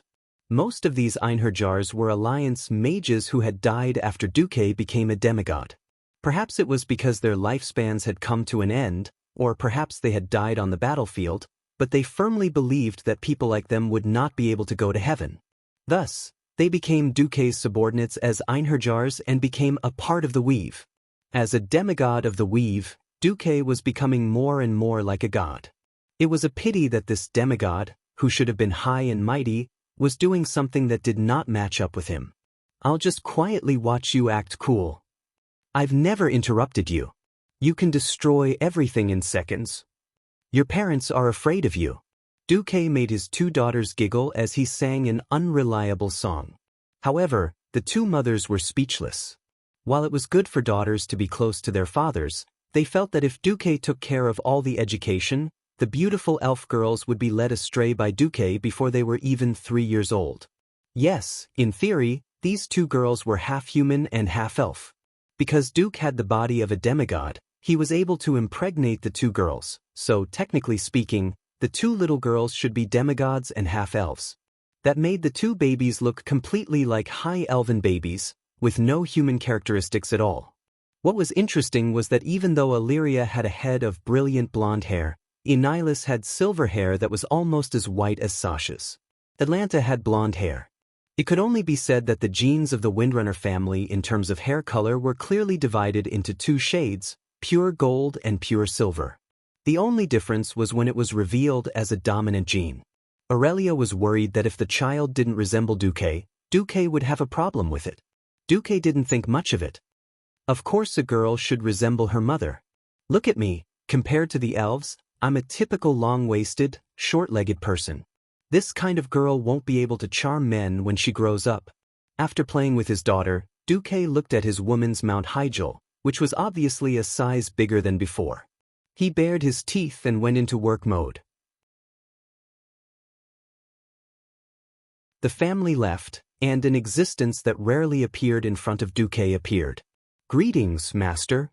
Queen Saloras, who had typical demon goat horns and skin that was even darker purple, knelt on one knee. Duque waved his hand. I'll give you the souls of those scum. Pry something out of Benedettas for me later. With one sentence, he decided the fate of thousands of Twilight believers active in the Alliance. That was the power of the Alliance commander. Saloras was quite excited. This was the first time that Duque had publicly rewarded them with souls. After relying on Duque for so long, the twins were almost suffocated. As for Benedettas, he was indeed dead. But his soul couldn't be freed, and Duque secretly caught it on the spot. The Twilight Hammer didn't have a particularly powerful leader. On the Alliance's side, it was Benedettas, and on the Horde side, it was the two-headed ogre's boss, Gujar. Duque wasn't interested in Gujar. Even if the Alliance got rid of Benedettas, it wouldn't be a problem. After 2 days of observation, Duque finally lost patience with the weak Twilight Hammer. The only thing that Duque cared about was what the trump card of the ancient gods was. In just an hour, Queen Saloras gave the answer, Deathwing, Nisario. It was an unsurprising and unreliable answer. Duke's brows furrowed into a crease. It didn't make sense. The reason was simple. Deathwing had been dead for a long time. If it was still like in history, and Nisario only faked his death to avoid capture, then at this point in time, Deathwing, who had the full support of the only remaining ancient god, was very strong. As the final boss of the Cataclysm, Deathwing, who had been blessed by the ancient gods, was so strong that it even jumped out of the cycle of life. In order to successfully surround and kill Nisario, the other dragons paid a huge price and eventually lost their divine power. However, the Neltharion of this life was obviously not up to the task. The abilities of any death dragon would be greatly reduced. For example, when Malygos turned into a Dracolic, although it preserved his demigod-level spellcasting ability, more than half of the powerful dragon body's power was cut off. This directly caused Duque to stop using magic and switch to melee combat. Not only was Deathwing killed, but even its dragon head was used by Malygos back then. It might have even been used as a chamber pot. Its skin and flesh had been dismantled into parts. Even if the ancient gods resurrected it as a ghost dragon or a bone dragon, its level would be the same. Duque didn't even need to call for help. He could single-handedly kill Nisario in the form of a bone dragon. Moreover, Nisario's soul had already been ruthlessly played by Duque, and then suppressed by the Dragon Sleep Temple. It had long been worn down. Even if Enzos and the other ancient gods still retained a part of Deathwing's soul, it wouldn't be enough. In conclusion, Nisario was definitely not qualified to be a trump card. Duque crossed his legs, rested his chin on his left hand, and tapped the armrest of the chair rhythmically with the index finger of his right hand. He fell into deep thought. Queen Saloras showed a charming smile. She crawled over and gently massaged Duque's calf. Master, have you forgotten something? Go ahead. Duque calmly glanced at the demoness. The individual of the living and the individual of the undead are not the same concept. For example, abomination. Duque was suddenly moved. All this while, his thinking had fallen into a blind spot. He had always believed that if the Cataclysm was still represented by Deathwing, Nisario, then it must be Nisario as the final boss. He had forgotten. Since he could dismantle Deathwing into parts, the ancient gods could also put these parts back together, and even add more unexpected new parts. Duque stood up and smiled at Saloras. You did well, I'll reward you with this. After saying that, Duque directly his tentacle to the demoness, whose expression had changed drastically. Then, Duque directly called out with his soul, Onyxia, come to me, I have an important task for you.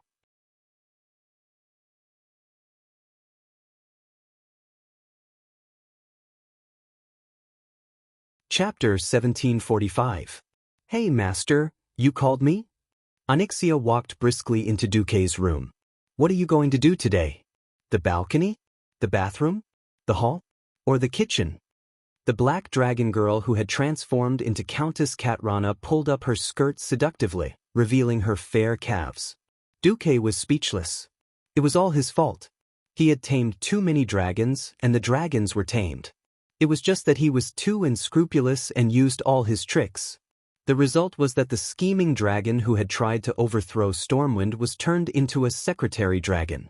If there was something to do, he would do it with his mount. Ahem!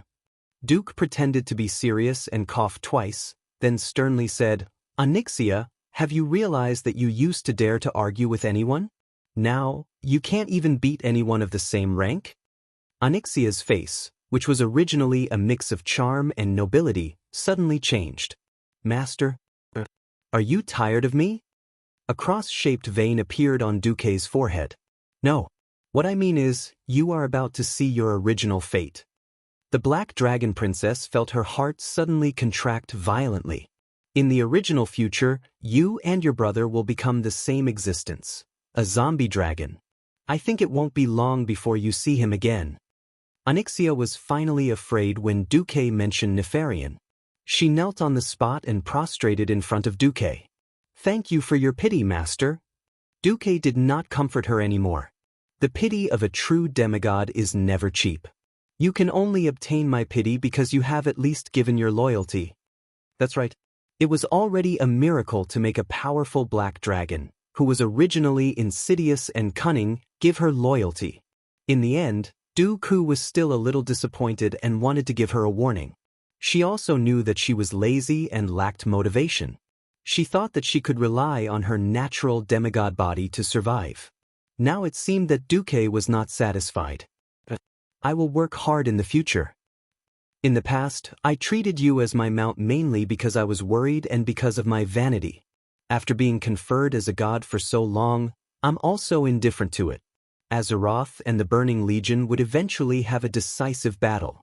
When the time comes, you'll have to take charge. Duque paused. You've proven your loyalty. It's time to prove your courage. Courage? Originally, the Black Dragon didn't need any courage. After all, black dragons were already at the top of the Azeroth food chain. If there was anything that Onyxia was afraid of, it would be her father, Nesario. Hearing Duque's words, Onyxia shivered instinctively. But she soon calmed down again. Perhaps her father was indeed very strong and crazy. So what? If Master can kill him once, then she can kill him a second time, a third time, countless times. Onyxia didn't know why she came to such a magical conclusion. Obviously, she had become confident. She shouted in her heart, yes. My master holds the fate of the entire Azeroth in his hands. He is the god of fate. There is no existence that can compete with the god of fate. Even my once invincible father can't do it. Thinking of this, the look in her eyes changed from confidence to incomparable determination. Master, I won't let you down. After saying that, like a docile cat, she took Duque's left hand, rubbed it on her smooth face, and then left. Duke's gaze sharpened as he watched Onyxia's silhouette disappear into the distance. His gaze seemed to transcend time and space, across the plane barrier, and saw the earth elemental plane, in the isolated temple in the stony continent, a certain fallen guardian dragon that had long been torn apart. The wings of death alone could no longer cause any trouble. Duque clearly remembered that Nefarian's corpse had disappeared. There was a moment when, under the hint of Queen Saloras, Duque almost thought that N'Zoth wanted to mess up the Wings of Death family. For example, Nefarian's body, and then the heads of Nethario and his wife. Something like a three-headed dragon, that was quite cute. It was also very cool. Duque soon felt that this was not reliable. It was very simple. If they really played the three-headed dragon as one, then whose body would be the main one? The Wings of Death's body had long been reduced to ashes, leaving only the dragon head that was relatively intact. Whether it was Nefarian or Sinestra, there was an absolute difference in size compared to the Wings of Death's body. If either of their bodies were used as the torso, it would only be a weakening, not a strengthening. Such a method of neglecting the essentials was not advisable. If N'Zoth really did this, Duque would be very happy to get rid of Nethario again and enjoy the greatest dragon-slaying achievement alone. Now, Nethario was waiting quietly, brewing his hatred for Duque and all the low-level creatures on the surface, waiting for the time to use the fire of resurrection to devour the world again. Wasn't Duque already set up everything and waiting for Nethario to deliver himself to him? Make your move, I can't wait anymore. As in history, the first to make a move was the Twilight Church.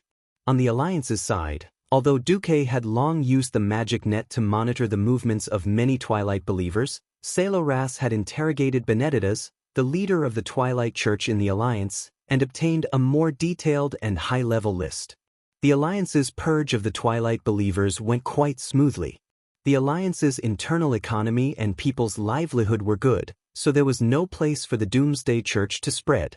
Coupled with the Alliance's decapitation strategy, the Twilight riot on the Alliance's side ended before it even started. Many people did not even know that the Twilight believers had been killed. Instead, they were surprised by the Alliance's military control. Occasionally, elemental creatures began to attack the Alliance's main cities. But, did they really think that Duque's arrangements were for nothing? There were 4 guards of the Alcafon's treasury, plus 2 Odal guardians. If there were so many powerful beings in charge, the Alliance's main cities would still be able to overturn the sky with elemental creatures. In that case, Duque would not be able to survive. Compared to the peace of the Alliance, the Horde was in a terrible situation. Sal wanted to cast a net and wait for the Twilight believers to contact the higher-level core figures so that he could catch them all in one fell swoop. Unexpectedly, perhaps the death of Benedictus had triggered the nerves of the twin-headed ogre Google. Google had actually made his move ahead of time. When Thrall heard Orgrimmar's alarm and rushed out of the Great Chief's palace, he was shocked to see that Orgrimmar stood in the middle of the mountains. Amidst the scattered mountains, he could see no less than 30 giant portals. Countless fire elemental creatures rushed out and wantonly destroyed everything in Agrima.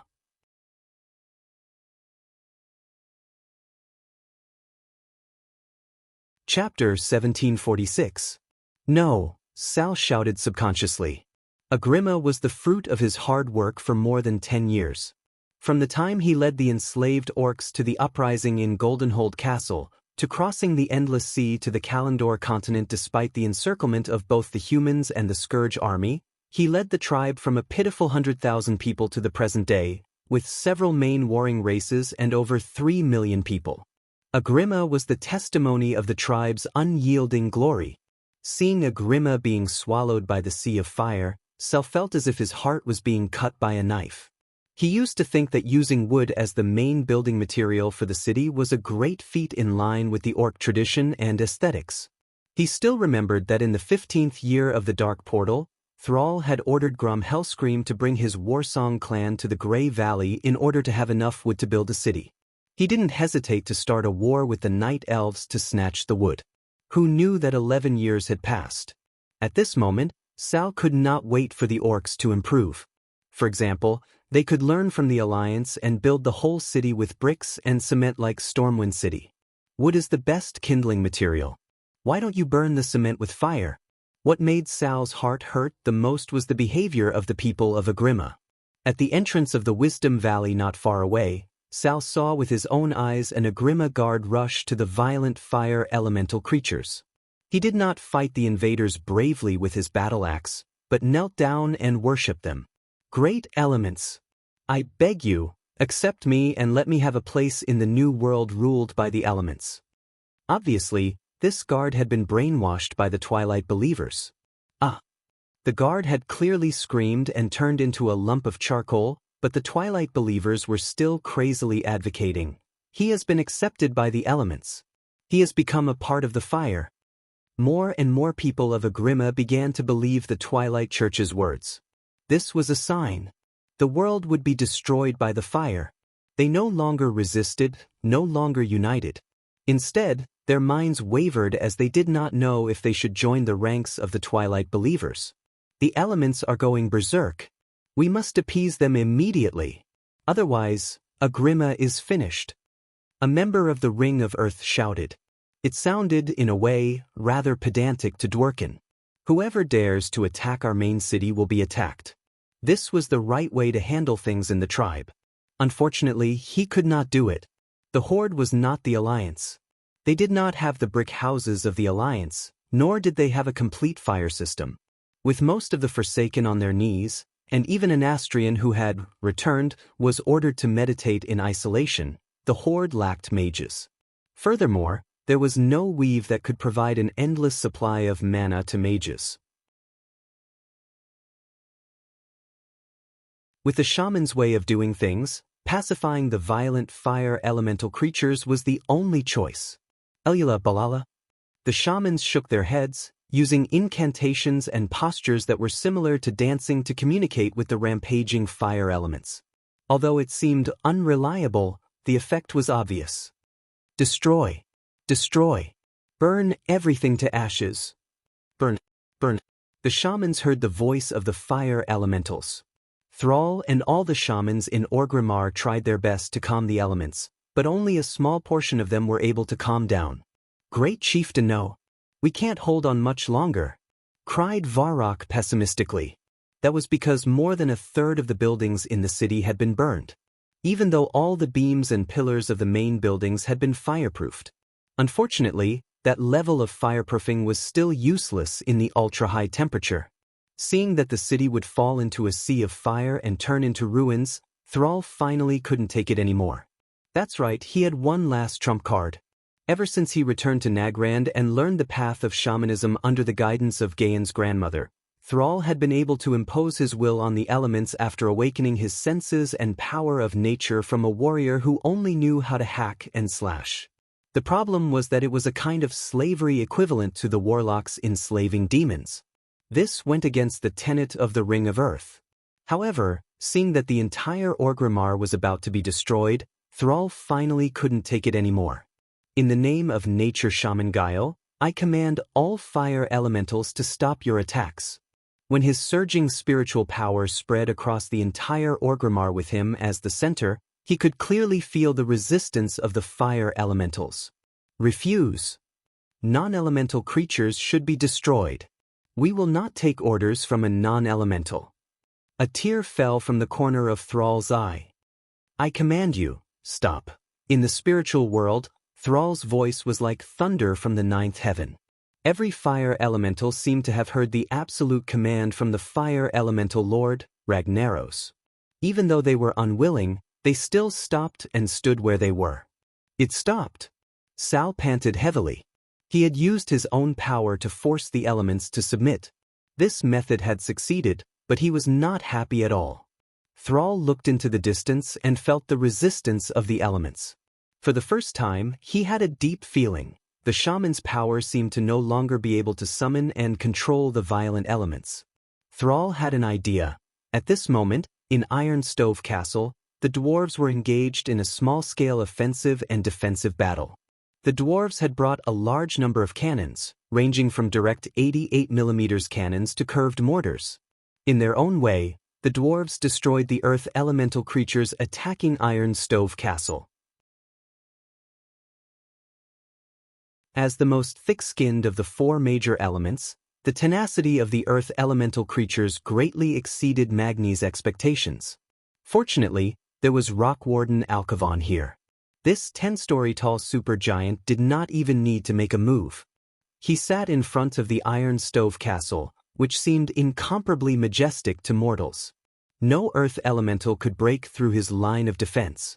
Almost every earth elemental that came within 100 meters of his body would immediately prostrate on the ground and acknowledge Alkavon as their supreme ruler. Magni complained at the side, "Oh my God, what the hell are these earth elementals up to?" Although Duque informed us that it was likely that the former Nesario was conspiring to destroy all of Azeroth, is this really Nesario's doing? Or is even the Earth Elemental Lord involved in this damned attack? Alkavon shook his huge head. There is no doubt that Therazane, the Mother of Stone, is a powerful existence, but she is the most peaceful of the Elemental Lords. She is very patient and has great love for the creatures that live on the earth, and likes to spend relaxing time with the creatures that nest on her. She is at war with the other elemental lords. I don't think she would participate in an attack that would destroy the world.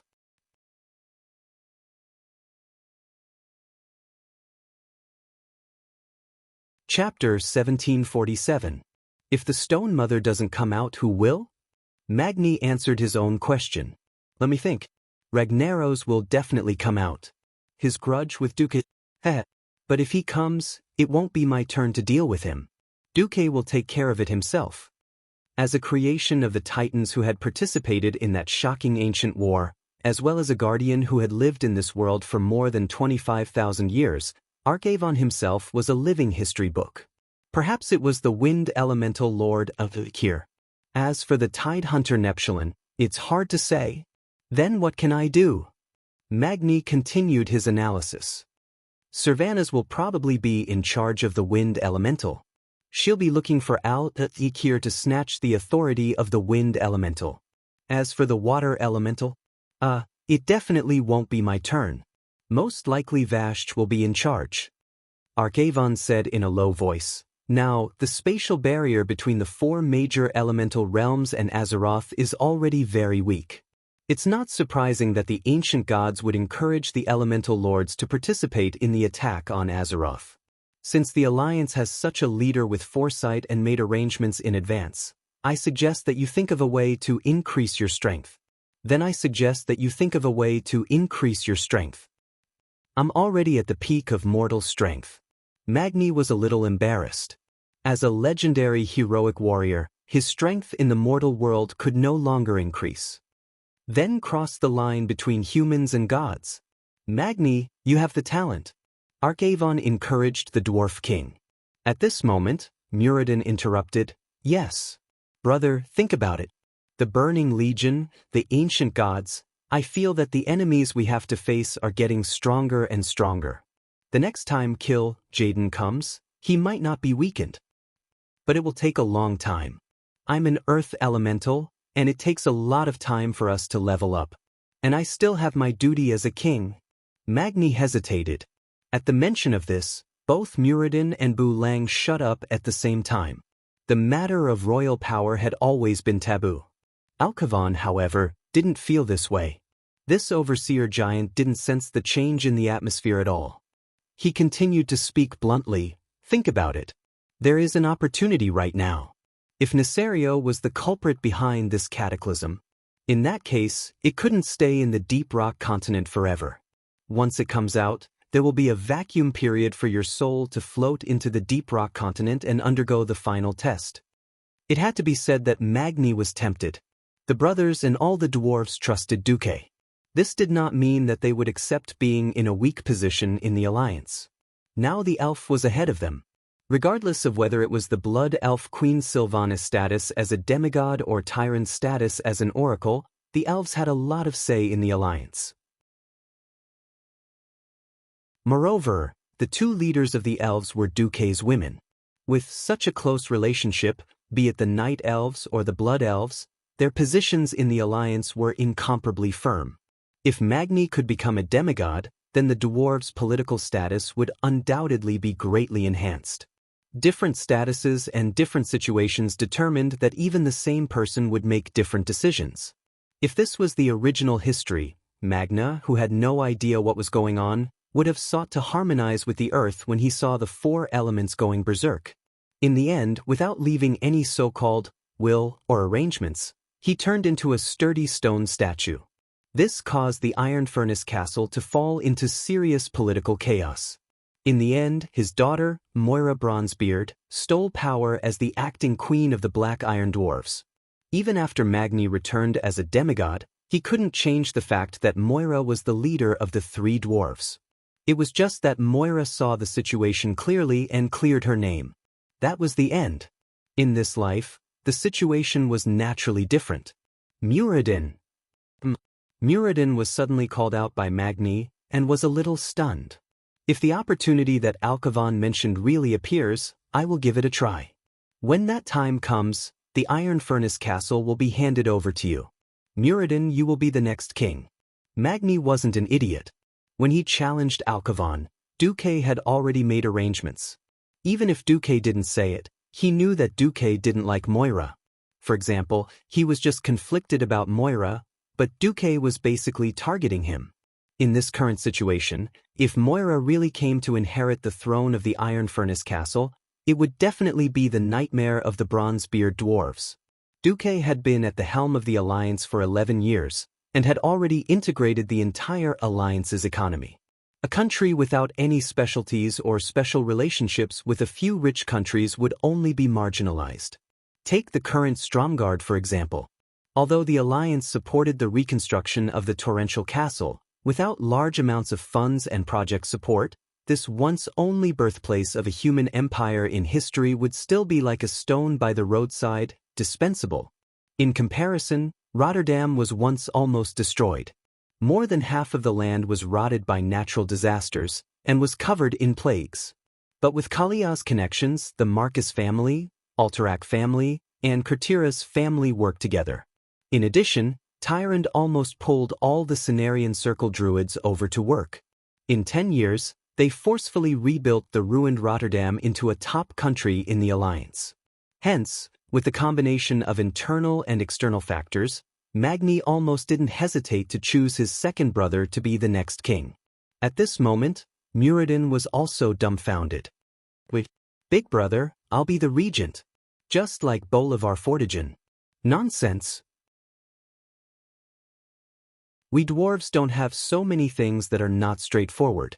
Since Moira isn't suitable, and third brother always wants to go on adventures, then there's no difference between you being king and me. Furthermore, my goal is to become the world's strongest warrior and blacksmith. Instead of letting our brethren worry about a king who might fail to become a demigod, it's better to let go of this burden early. Even if something happens in the future, the impact won't be that bad. Looking at his big brother who was fuming with anger, Muradin also understood. For the dwarves, this was indeed the best way to deal with it. Becoming a demigod was not without risks. On the contrary, the risks were unimaginably high. If Muradin really died, then the death of a king or the loss of a prince would have a greater impact on the country and its people. On the other hand, if Muradin stepped down, once he succeeded in becoming a demigod, that leverage could still be added to the dwarves. The dwarves were all hot-tempered. As long as they made up their minds and the other party didn't accept it, they would most likely use their fists to make the other party accept it.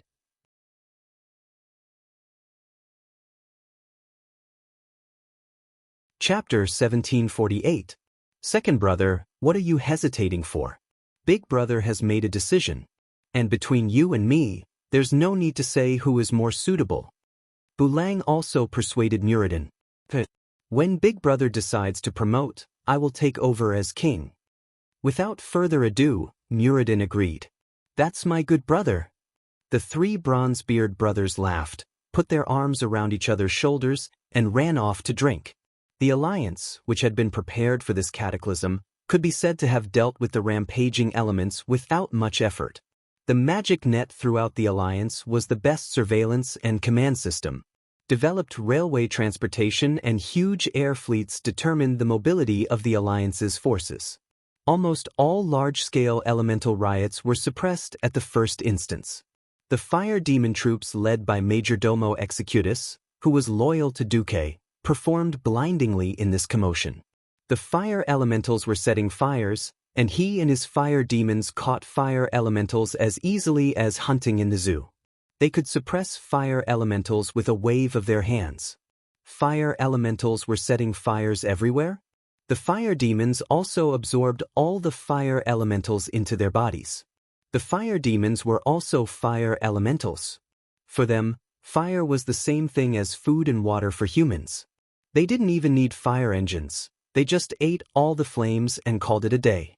Without the most destructive fire elementals, the remaining wind elementals were not so destructive. Since Duque took charge in the alliance, he began to vigorously promote the use of reinforced concrete to build houses. In order to prevent the red bricks from destroying the arable land, Duque had created the hollow bricks early on. The biggest intention of doing this was to speed up the industrialization of the entire alliance. Incidentally, in order to make most cities in the alliance use reinforced concrete as building materials, Duque even subsidized countries in the name of the alliance so that the cost of building a concrete house was about the same as a wooden house. Now, the power of the concrete house was completely highlighted. Not only was it warm in winter and cool in summer, but it was also waterproof and leak-proof. Now the fire was coming. Huh? It won't burn. Swindiva? It won't blow. If it was the previous wooden house, even if it was a brick and wood house, who knew how many people would die now? And how many citizens would be homeless? Oh my God! Too amazing! My house was set on fire by a few fire elementals the size of carriages. In the end, only the kitchen was burned. There was a strong wind at my place, and even the cows were blown away. Our whole family hid under the bed at home, but the wind didn't even blow the roof away. Concrete houses are amazing. Almost every affected area of the Alliance praised Duque's virtuous policies. In fact, Duque was also busy, connecting all his subordinates through the weave. Major domo. Make sure you have men stationed at every major Alliance granary. Which granary burned? I'm going to skin him alive. Major domo bowed in acknowledgement. Saffron, have your men patrol the skies above a few of the famous forests. Elven Forest, Tirisful Woodland, Hillsbrad Hills, Hinterlands, Grey Valley, Fellwood Forest. Every forest must have at least 100 ice dragons. After enduring for so long, Saffron, who had finally regained some consciousness, spoke in the human language, understood. After killing Lich King Arthas, the soul of the blue dragon that had been bound by Frostmourne was freed. Apart from a few who still chose to follow Wuther, most left. About 2/3 of the blue dragons chose to let their souls go back to sleep in the Dragonbone Waste. A third chose to follow Saffron, letting their souls become a part of the weave. In a sense, Duke's ability to rally supporters was mostly due to his status as a demigod. If there was a day in the future when Duque became a true god, then they would also rise with him. At the very least, they would become true god envoys. After following Duque, these ice dragons were no longer pure undead dragons. They appeared in the sky as frost elemental dragons. Duque had an air force directly under him. Although this air force consumed a lot of elemental power, it was still a direct force. And other than the undead, where else could he find an air force that could patrol the mountains and forests 24 hours a day? Suddenly, Duque felt that he was very shameless. Why did he trick a bunch of people, dragons, to work for him for free? Compared to the benefits, the crisis in front of him felt more real. Considering that in history, after a certain wing jumped out, he specially flew to Stormwind City, demolished the King's Valley, destroyed the statues of several heroes, and destroyed the beautiful garden area with his tail. Duque was very unhappy. What if history repeats itself this time? The garden area was destroyed, like a scar, forever branded on the beautiful Stormwind City. If Nesario tilted his tail and destroyed Duque's alma mater, the Royal Mage Academy of Stormwind City, that would be a slap in the face to Duque. Therefore, Duque directly transferred Naxxramas to the airspace of Stormwind City. It was to set up an earthquake relief headquarters in Stormwind City for the upcoming cataclysm. According to Duque's judgment, the southern continent would be the main disaster area. With such a grand reason, no one would be able to say the word no. Duque had long taken advantage of the outbreak of the elemental disaster to evacuate many areas. No one doubted Duque's judgment. After so many years, Duque's wisdom and greatness had long been deeply engraved in the hearts of every Alliance citizen. Because it was an early evacuation, it was not too urgent, and the people still had time and opportunity to pack up. The Alliance also announced that they would start collecting donations to support the people in the affected areas with the dual power of the people and the government, so that they could choose another place to rebuild their homes. This kind of early disaster relief work that could minimize the loss of life and property was unanimously praised by the Alliance from top to bottom. Thank the heavens, the commander of the Alliance is actually a demigod familiar with the elemental domain. The Alliance is so lucky. I'm starting to understand why every queen in the Alliance fell in love with His Excellency Duke Marcus. If it were me, I'd marry him too. Equal wife is equal wife. Everyone praised Duque like this. As an idol commander who was worshipped by thousands, Duque was extremely annoyed. That's right, the post-cataclysm map in his mind had already overlapped with the current map of the Alliance in his spiritual world. He had also taken precautions. The problem was, Earthquake prediction was not something that could be done in Azeroth. Even on Earth, where technology and civilization were very advanced, it was a big problem of the century. Seismologists had spent a whole century and had yet to achieve accurate predictions. Why could Duque do it with his memory? What if it was shaken, ask you?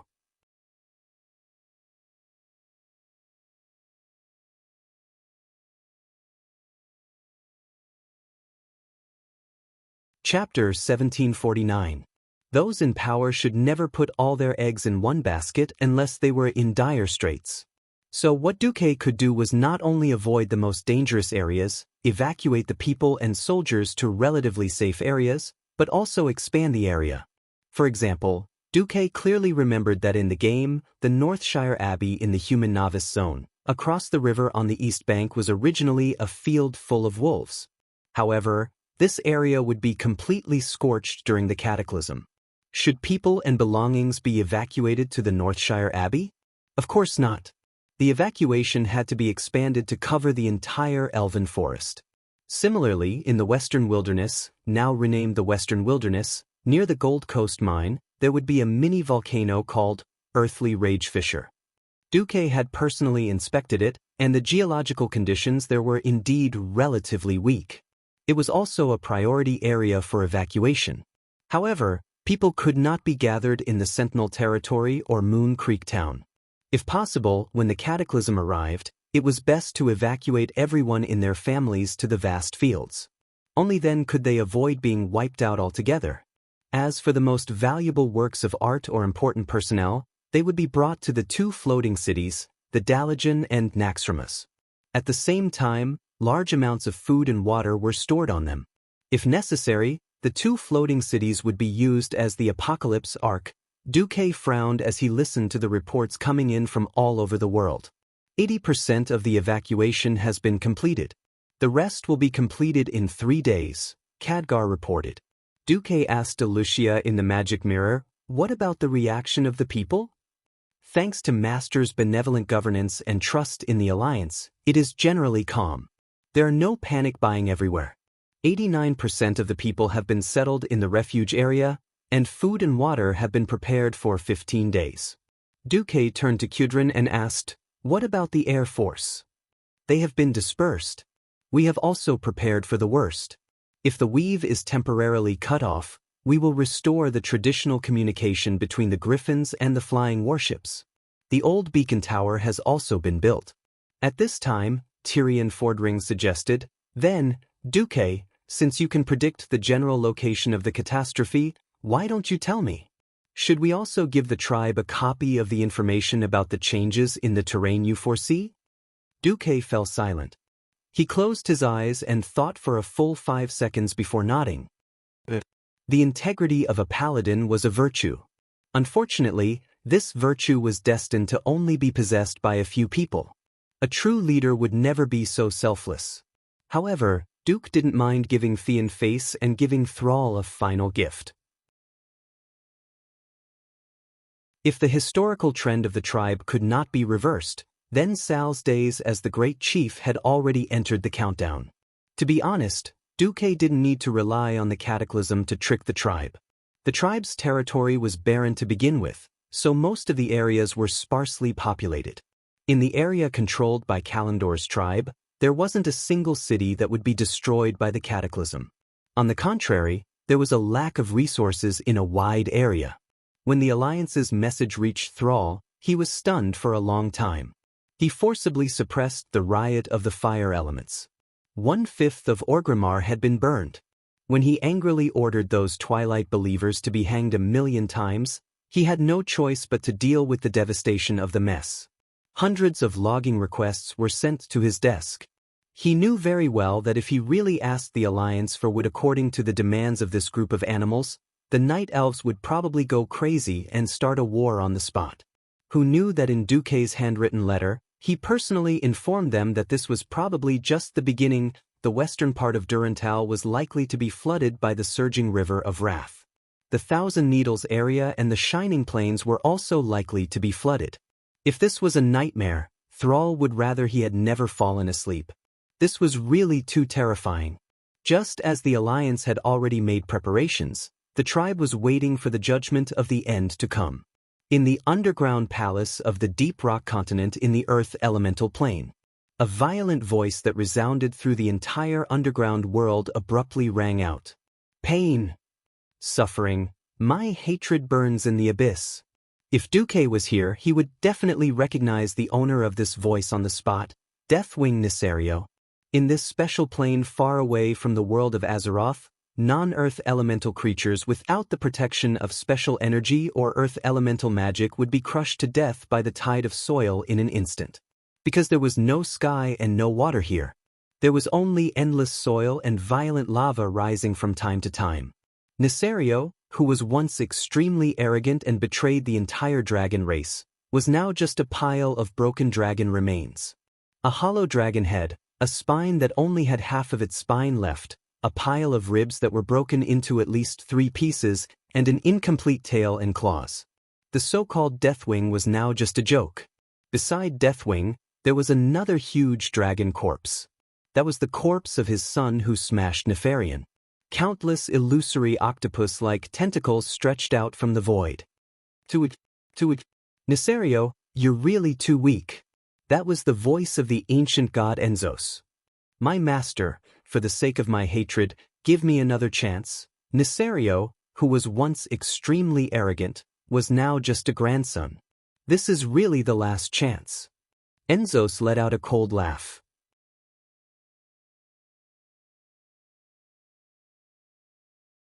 A piece of spine suddenly appeared in the void.